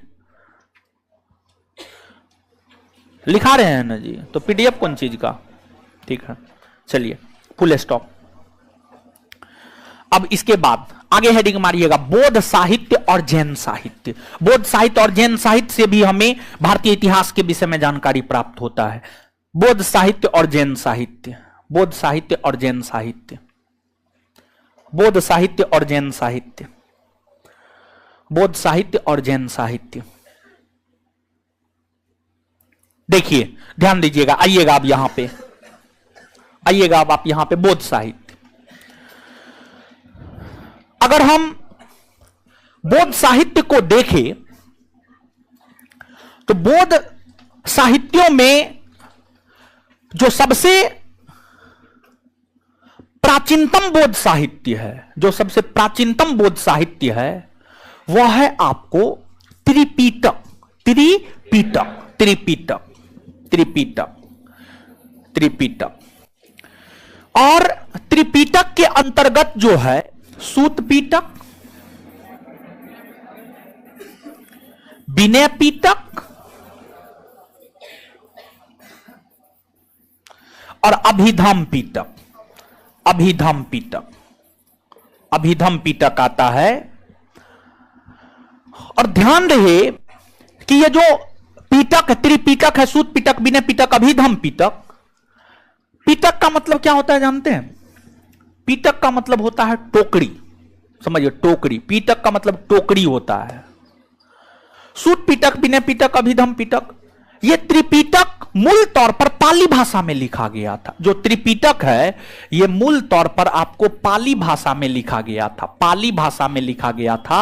और महात्मा बुद्ध जो उपदेश देते थे उनके उपदेश की भाषा भी पाली थी। उनके उपदेश की भाषा भी क्या थी? पाली, पाली थी। और इस बार पूछा भी है, छठा का एनसीईआरटी कुछ और लिखता है, 8वां नंबर का एनसीईआरटी कुछ और लिखता है, समझ गए, लेकिन आंसर पाली होगा, समझ गए, पाली, समझिए, पाली। यह त्रिपिटक मुख्य तौर पर गौतम बुद्ध के जीवन से संबंधित चीजों या बौद्ध धर्म से संबंधित चीजों की जानकारी प्रदान करता है। सूत पिटक की रचना गौतम बुद्ध के हजारों की संख्या में शिष्यों में सबसे प्रमुख शिष्य थे, उनका नाम था आपको आनंद। आनंद, आनंद के द्वारा सूत पिटक लिखा गया। फिर आपको गौतम बुद्ध के प्रिय शिष्यों में एक उपाली थे, उपाली के द्वारा विनय पिटक लिखा गया। और गौतम बुद्ध के शिष्य नहीं थे लेकिन बौद्ध धर्म को मानते थे और बौद्ध धर्म के बहुत महान संत थे मोगलीपुत्तीस। मोगलीपुत्तीस के द्वारा जो है आपको अभिधम पिटक की रचना की गई। मोगलीपुत्तीस के द्वारा, मोगलीपुत्तीस के द्वारा अभिधम पिटक की रचना की गई। और ध्यान रहे, सूत पिटक में क्या है, आगे इस सब की चर्चा और भी होगी। यहां पर तो सिर्फ हम बता रहे हैं ये सब बौद्ध साहित्य है जो हमें बौद्ध धर्म के विषय में जानकारी प्रदान करता है। ये जो सूत पिटक, विनय पिटक है, प्रथम बौद्ध सम्मेलन के दौरान लिखा गया था। अभिधम पिटक तृतीय बौद्ध सम्मेलन के दौरान लिखा गया था। सूत पिटक में क्या है, तो सूत पिटक में गौतम बुद्ध ने जो उपदेश दिया है ना, गौतम बुद्ध जो कि बौद्ध धर्म के संस्थापक थे, जब उनको ज्ञान की प्राप्ति हुई तो ज्ञान की प्राप्ति होने के बाद गौतम बुद्ध बौद्ध धर्म की स्थापना किए और बौद्ध धर्म के प्रचार प्रसार को लेकर जो है गौतम बुद्ध अलग अलग जगह जाकर उपदेश दिए। तो गौतम बुद्ध जो अलग अलग जगह जाकर उपदेश दिए, उन उपदेशों का संकलन जहां पर किया गया है उसी को हम लोग सूत पिटक कहते हैं, उसी को हम लोग सूत पिटक कहते हैं। तो बुद्ध के उपदेशों का संकलन, बुद्ध ने अपने उपदेश में क्या कहा है, बुद्ध के उपदेशों का संकलन जो है आपको सूत पिटक में मिलता है। फिर आपको विनय पिटक है। तो जो विनय पिटक है, अगर हम विनय पिटक को देखें तो जो विनय पिटक है, बौद्ध धर्म को अपनाने के लिए कुछ नियम कानून था। जैसे आप ऐसे एज इट इज बौद्ध धर्म को नहीं अपना सकते थे। एक तो बौद्ध धर्म में शामिल होने के लिए आपका उम्र कम से कम 15 वर्ष होना चाहिए। दूसरा, आप चोर, डाकू, लुटेरा, हत्यारा नहीं होना चाहिए, ऋणी नहीं होना चाहिए, बीमार व्यक्ति नहीं होना चाहिए, समझ गए। तो ये सब तमाम कंडीशन थे, समझ गए। एक साफ सुथरा, ईमानदार, स्वच्छ छवि का, बीमार नहीं है, उस प्रकार के व्यक्ति बौद्ध धर्म को अपनाते थे। और बौद्ध धर्म को अपनाने के बाद जैसे आरएसएस का अगर आप सदस्य बनेंगे तो आरएसएस का सदस्य बनने के बाद ऐसा नहीं कि एक के बार में प्रधानमंत्री बन जाइएगा, ऐसा नहीं है। आरएसएस का बहुत सारी बातें हैं आरएसएस के भीतर। स्टेप बाय स्टेप आप अगर आगे बढ़ते जाएंगे, बेहतर ढंग से काम करेंगे, तो आप प्रधानमंत्री तक बन सकते हैं आरएसएस के छत्र छाया में, जैसा कि मोदी जी बने हैं। मोदी जी एक सामान्य प्रचारक से जो है प्रधानमंत्री तक के पद को आसीन किए हैं। अगर मोदी जी प्रधानमंत्री बने हैं तो उसमें आरएसएस नामक संस्था का बहुत बड़ा योगदान है, समझ गए। और बीजेपी जो इलेक्शन जीतती है आरएसएस के कारण जीतती है, समझ गए। तो बहुत सारी बातें हैं, चलिए छोड़िए ये सब बात। तो बौद्ध धर्म का अपना कुछ नियम कानून है, रूल रेगुलेशन है। तो बौद्ध धर्म के जो नियम कानून है उसकी चर्चा विनय पिटक में। फिर अभिधम्म पिटक, गौतम बुद्ध के उपदेशों की दार्शनिक व्याख्या की गई है। मतलब गौतम बुद्ध जो उपदेश दिए हैं उस उपदेश की व्याख्या की गई है कि गौतम बुद्ध इस उपदेश में यह बात बोले हैं तो इसका अर्थ क्या होता है, समझ गए। तो उसकी दार्शनिक व्याख्या जो है आपको अभिधम्म पिटक में देखने को मिलती है, समझ गए। तो याद रखिएगा, ये सब पूछा जाता है। नीचे से लिखिए, लिखिएगा बौद्ध साहित्य के अंतर्गत बौद्ध साहित्य के अंतर्गत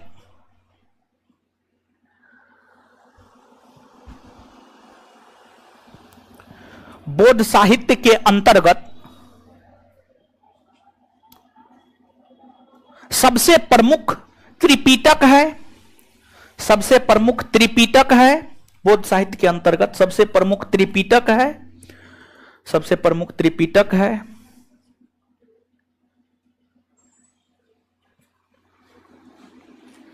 त्रिपिटक है। इसकी रचना पाली भाषा में हुई है।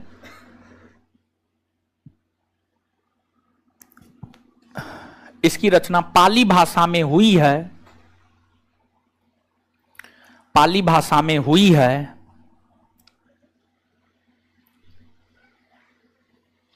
Full stop. त्रिपिटक के अंतर्गत जो सूत पिटक है, त्रिपिटक के अंतर्गत जो सूत पिटक है, त्रिपिटक के अंतर्गत जो सूत पिटक है, त्रिपिटक के अंतर्गत जो सूत पिटक है, सूत पिटक है, उसकी रचना प्रथम बौद्ध सम्मेलन के दौरान आनंद के द्वारा, उसकी रचना प्रथम बौद्ध सम्मेलन के दौरान, उसकी रचना प्रथम बौद्ध सम्मेलन के दौरान, प्रथम बौद्ध सम्मेलन के दौरान आनंद के द्वारा, उसकी रचना प्रथम बौद्ध सम्मेलन के दौरान आनंद के द्वारा की गई है। आनंद के द्वारा की गई है। आनंद के द्वारा की गई है। आनंद के द्वारा की गई है। इसमें इसमें इसमें बौद्ध धर्म के, इसमें बौद्ध धर्म के, इसमें बौद्ध धर्म के अंतर्गत गौतम बुद्ध के द्वारा दिए गए उपदेशों का संकलन है। इसमें बौद्ध धर्म के अंतर्गत गौतम बुद्ध के द्वारा दिए गए उपदेशों का संकलन है। इसमें बौद्ध धर्म के अंतर्गत गौतम बुद्ध के द्वारा दिए गए उपदेशों का संकलन है। इसमें बौद्ध धर्म के अंतर्गत गौतम बुद्ध के द्वारा दिए गए उपदेशों का संकलन है। गौतम बुद्ध के द्वारा दिए गए उपदेशों का संकलन है। गुलाम राज जी एकदम नहीं,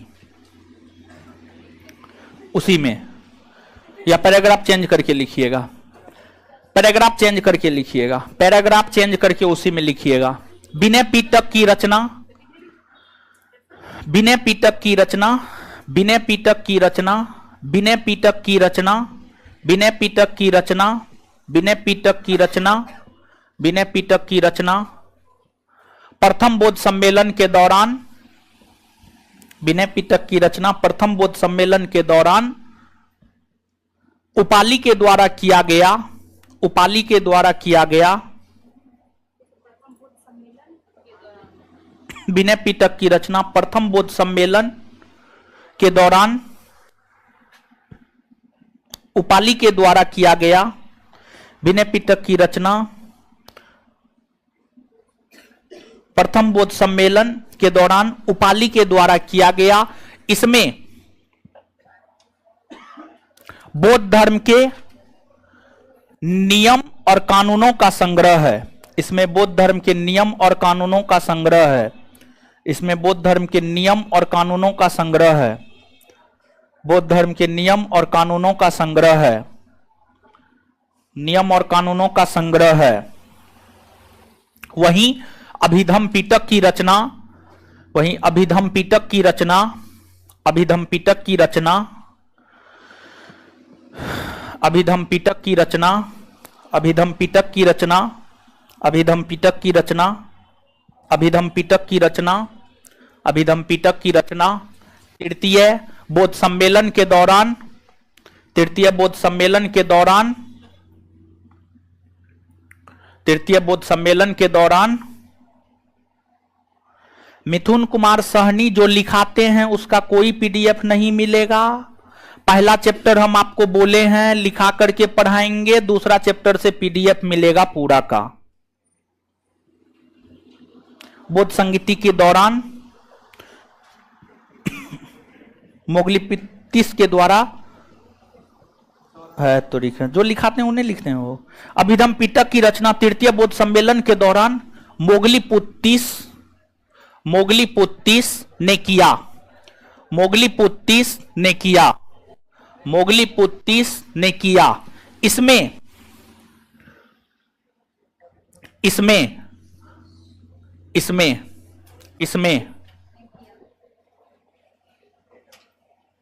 इसमें इसमें इसमें गौतम बुद्ध के उपदेशों की दार्शनिक व्याख्या की गई है। इसमें गौतम बुद्ध के उपदेशों की दार्शनिक व्याख्या की गई है। इसमें गौतम बुद्ध के उपदेशों की दार्शनिक व्याख्या की गई है। इसमें गौतम बुद्ध के उपदेशों की दार्शनिक व्याख्या की गई है। दार्शनिक व्याख्या की गई है। इसमें गौतम बुद्ध के उपदेशों की दार्शनिक व्याख्या की गई है। अब आइए बोर्ड पे, सीधा बोर्ड पे बनिए, इधर उधर मत झांकिए। अब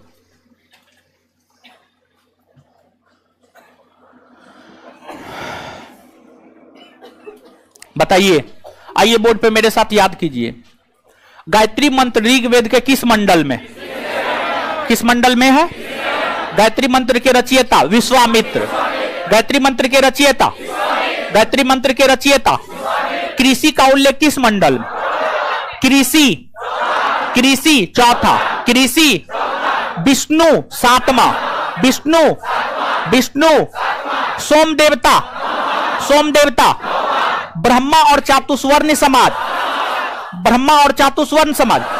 शूद्र का उल्लेख पहली बार 10वां, शूद्र का उल्लेख पहली बार ऋग्वेद के 10वां मंडल। शूद्र का उल्लेख पहली बार ऋग्वेद के 10वां। अच्छा, वेद सामान्य तौर पर पद में लिखे हुए हैं। कौन ऐसा वेद है जो गद और पद दोनों में है? कौन है? कौन है? यजुर्वेद को कितने भागों में बांटा? कौन कौन? शुक्ल और कृष्ण। कौन यजुर्वेद गद और पद दोनों में? कौन है? यजुर्वेद में मूल तौर पर कितना मंत्र? कितना मंत्र? कर्मकांडीय वेद किसे कहा जाता है? कर्मकांडीय वेद। भारतीय संगीत का जनक, भारतीय संगीत का जनक। कितने मंत्र है इसमें? कौन ऐसा वेद है जो ऋग्वेद पर आधारित है?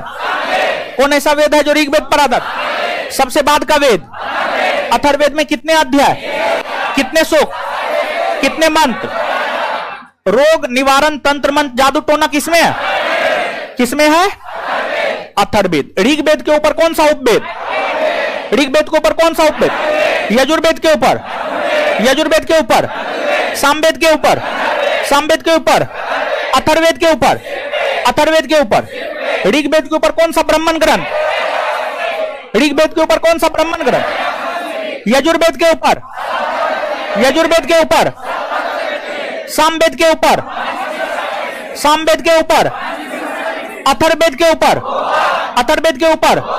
ऋग्वेद के पाठकर्ता को क्या कहते? ऋग्वेद के पाठकर्ता को यजुर्वेद के पाठ करता, यजुर्वेद के पाठ करता, सामवेद के पाठ करता, सामवेद के पाठ करता, अथर्ववेद के पाठ करता, अथर्ववेद के पाठ करता।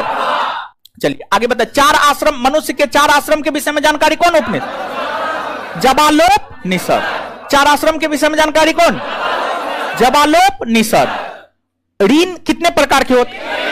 पहला, दूसरा, तीसरा ऋषि ऋण। समझ गए?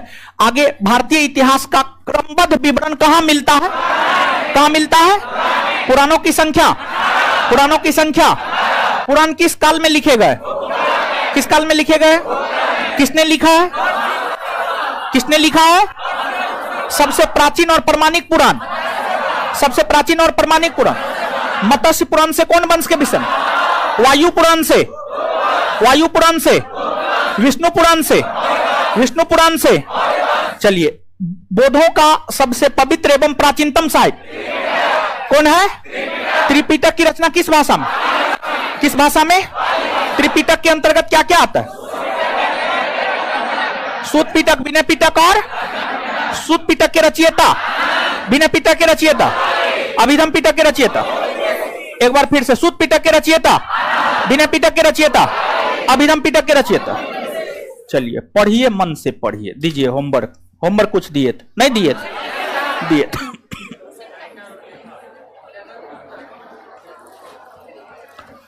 देखिए लुसेंट में एक सब्जेक्ट है विविध, 46 नंबर चैप्टर, 46 नंबर चैप्टर में विविध है।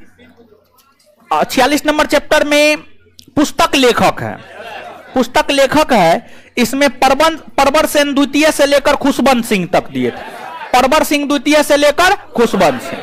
तो अगला होमवर्क है आपको विजय तेंदुलकर से लेकर भावभूति तक, विजय तेंदुलकर से लेकर भावभूति, विजय तेंदुलकर से लेकर भावभूति तक। समझ गए?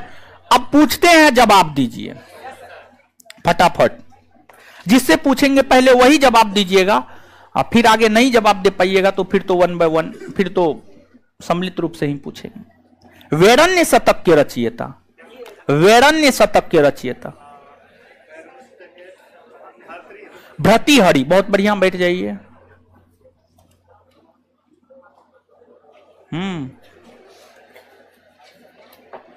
कादंबरी के रचयिता है बाणभट्ट। बैठ जाइए। आए थे, खड़ा हुई। अवंती सुंदरी के रचयिता, अवंती सुंदरी दंडी है। बैठ जाइए। है उधर चश्मा वाली, खड़ा होइए। हाँ। दाय भाग के रचयिता, दाय भाग के रचयिता, दाय भाग साहित्य, उसके रचयिता कौन है? जीमूत वाहन, जीमूत वाहन। बैठ जाइए। ठीक है, उधर खड़ा है। हाँ।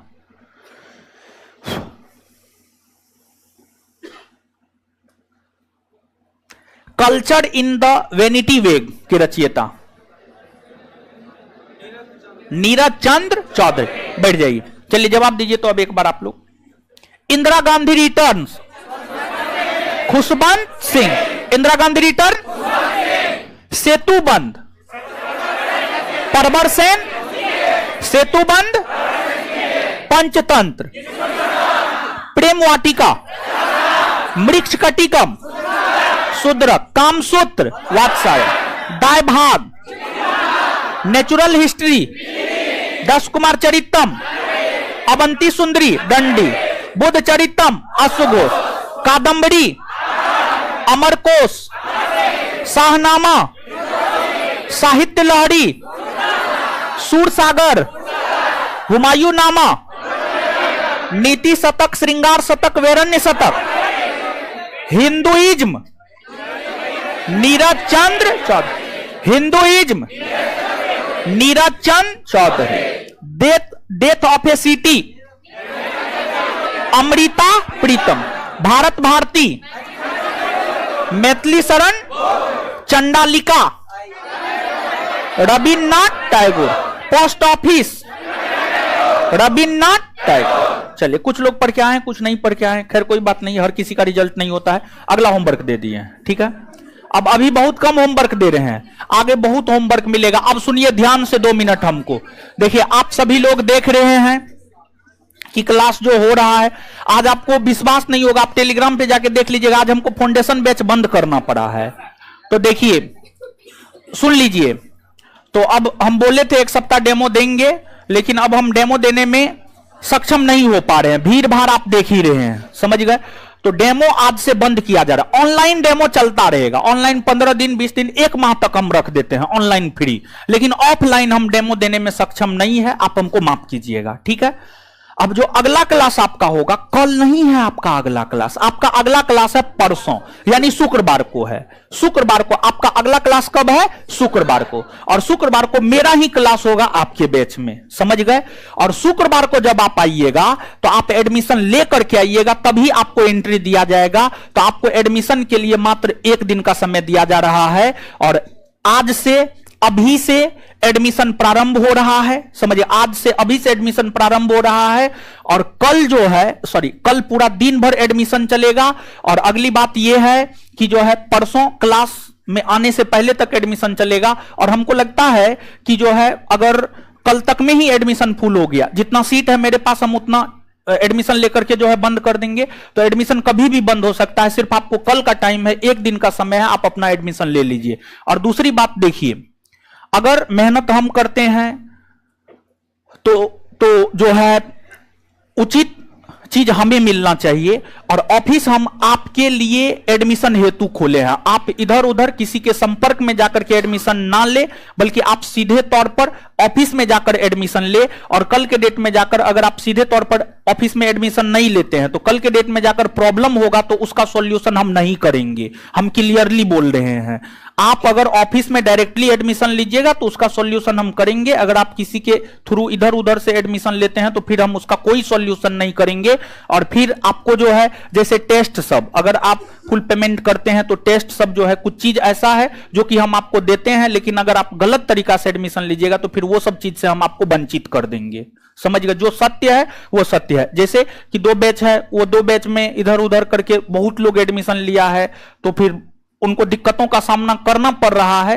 तो आप गलत रोड मैप अपनाइएगा तो स्वाभाविक सी बात है, गलत आपके साथ होगा। ऑफिस आपके लिए खुला हुआ है, हम आपके लिए हैं। आपको दिक्कत है, आप पूरा पैसा नहीं दे सकते हैं, आपको फी कंसेशन चाहिए, तो आप हमसे मिलिए, हम आपका सॉल्यूशन करेंगे। आप मेरे पास पढ़ने के लिए आए हैं, तो आपके सर्वे सर्वा हम होना चाहिए, ना कि कोई और होना चाहिए। हम क्या बोल रहे हैं आप समझ पा रहे होंगे, ठीक है। तो आप सीधे तौर पर ऑफिस में एडमिशन ले, जितना जल्दी हो सकता है उतना जल्दी एडमिशन ले ले। फिर एडमिशन बंद हो जाएगा तो फिर हम भी कुछ नहीं कर सकते हैं, क्योंकि भीड़ इतना ज्यादा है कि जो है दिक्कत हो जाएगा, फिर हम भी कुछ नहीं कर सकते हैं, समझ गए। तो आपका कल क्लास नहीं है, आपका पुनः क्लास कब है?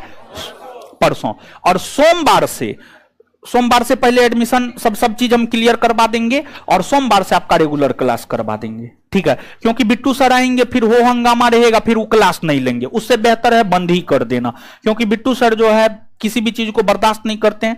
नहीं आ पाए सर, कल क्लास छोड़ दिए, तो कल आपका क्लास नहीं है, कह दे रहे हैं, ठीक है। बाद में ये नहीं कहिएगा कि नहीं बोला गया, नहीं इंफॉर्मेशन दिया गया। कल आपका क्लास नहीं है, कल पूरा दिन एडमिशन चलेगा, और जब तक जितना सीट है उतना फुल, एडमिशन बंद, कभी भी एडमिशन बंद हो सकता है, समझ गए। तो आप एडमिशन ले लीजिए, और फिर परसों से आप क्लास आइए। परसों आप क्लास में एंट्री आपको तभी दिया जाएगा जब आपके पास एडमिशन रसीद होगा, एडमिशन लिए हुए होंगे।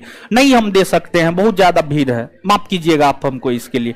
ऑनलाइन आप कीजिए डेमो, ऑनलाइन कोई दिक्कत नहीं, 1 महीना तक कीजिए, 1 महीना तक हम फ्री रखेंगे। ऑनलाइन कीजिए, ऑनलाइन 1 महीना तक फ्री रखेंगे, ये हम कर सकते हैं। ऑफलाइन में तो आप लोग खुद देख रहे हैं क्या स्थिति है, समझ गए।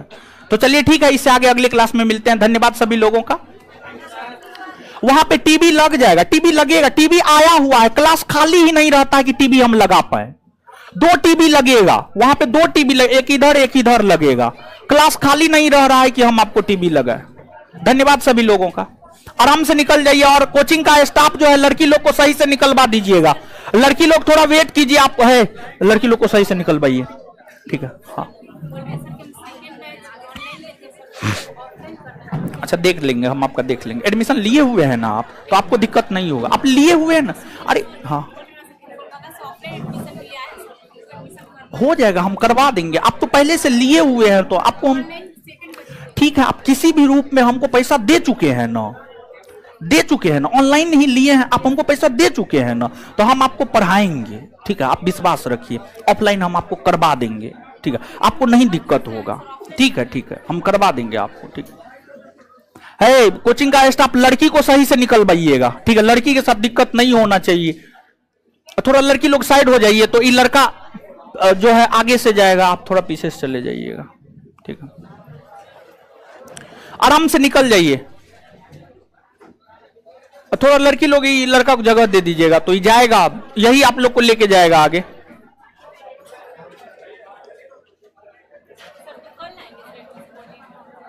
नहीं, आपके पास है ना, आपको नहीं आना है, ठीक है, आपको नहीं आना। आप हमसे शनिवार को मिलिएगा 12 बजे, शनिवार को 12 बजे, शनिवार को 12, हाँ 12 बजे, हाँ। आपको क्लास में एंट्री दिया जाएगा, आपका एडमिशन है तो काहे नहीं दिया जाएगा।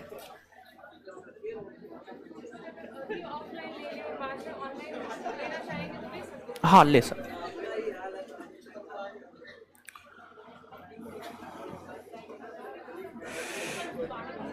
कल नहीं, परसों नहीं, शनिवार।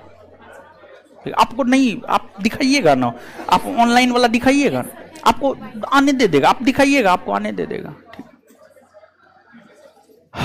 वो लड़का कहाँ है जी, लड़का को निकलने दीजिए, लड़का को निकलवाइए, कहिए जो जहां पर है लड़का को पहले निकलने दीजिए, ये आने के लिए काहे दे देता है, ठीक है, एक बार निकलेगा, निकल जाएगा सब, तब आने देगा। चलिए ऑनलाइन वाले काटे नहीं ना है, चलिए ऑनलाइन वाले लोग बोलिए अब।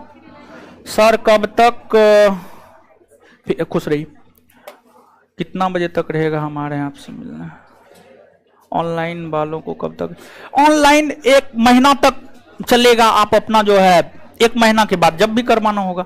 लैपटॉप पे नहीं चलेगा, मोबाइल एप्लीकेशन है, मोबाइल पे चलेगा। नहीं विक्रम जी नहीं, ऑनलाइन एडमिशन लिए हुए हैं तो ऑनलाइन ही करना होगा, ठीक है। अब ऑनलाइन एडमिशन लेकर के ऑफलाइन कीजिएगा, ये थोड़े होगा, ठीक है। दोनों के फी में कितना अंतर है, 2 से 3 हजार का अंतर है, बताइए, ठीक है। ऑनलाइन लिए हैं, ऑनलाइन ही करना होगा। डबल डिवाइस में अलाउ नहीं है, सिर्फ एक डिवाइस में अलाउ है। डबल डिवाइस नहीं, एक डिवाइस में आप जितना बार देख सकते हैं, आप देखिए ना, 5 बार, 10 बार, 15 बार, 20 बार, एक डिवाइस में अलाउ रहेगा।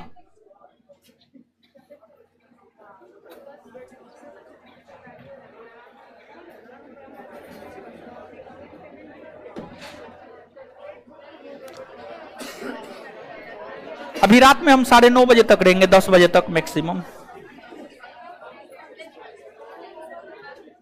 ऑनलाइन का भी उस पर लिखा हुआ है, पीडीएफ, पहला चैप्टर पढ़ा देंगे, पहला चैप्टर है, जब हम आपको पढ़ा देंगे पहला चैप्टर, हम आपको बोले हुए हैं हमारे और आपके बीच भाषा की एक समझ हो जाए, इसलिए हम पढ़ा रहे हैं, बता रहे हैं, याद करवा रहे हैं, लिखा रहे हैं।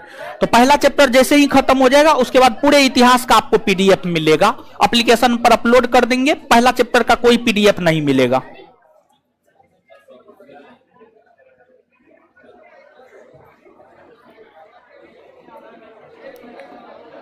जो जनरल का कटअप है वो पार कीजिए, कहीं से भी है, कोई मतलब नहीं है। क्या मैसेज, इतना मैसेज आ रहा है कि हम पढ़ ही नहीं पाते हैं। तो सर हम झारखंड से है, कितना नंबर लाना होगा बिहार में, जनरल के कटअप को पार करना होगा, जो जनरल का कटअप होता है उसको पार कीजिए। FI तो कमेंट पढ़िए नहीं पा रहे। हाँ हाँ बर्मा क्या बोल रहे हैं, थोड़ा हाँ ओ ऐसे बोलिए, क्लॉकवाइज एंटी क्लॉकवाइज, ठीक है, मतलब बायां तरफ, ठीक है, बायां तरफ। सेल्फ स्टडी क्या बोल रहे हैं सर, हम ओडिशा से हैं। देखिए पढ़ नहीं पा रहे हैं, कमेंट रुक नहीं सकता है जी।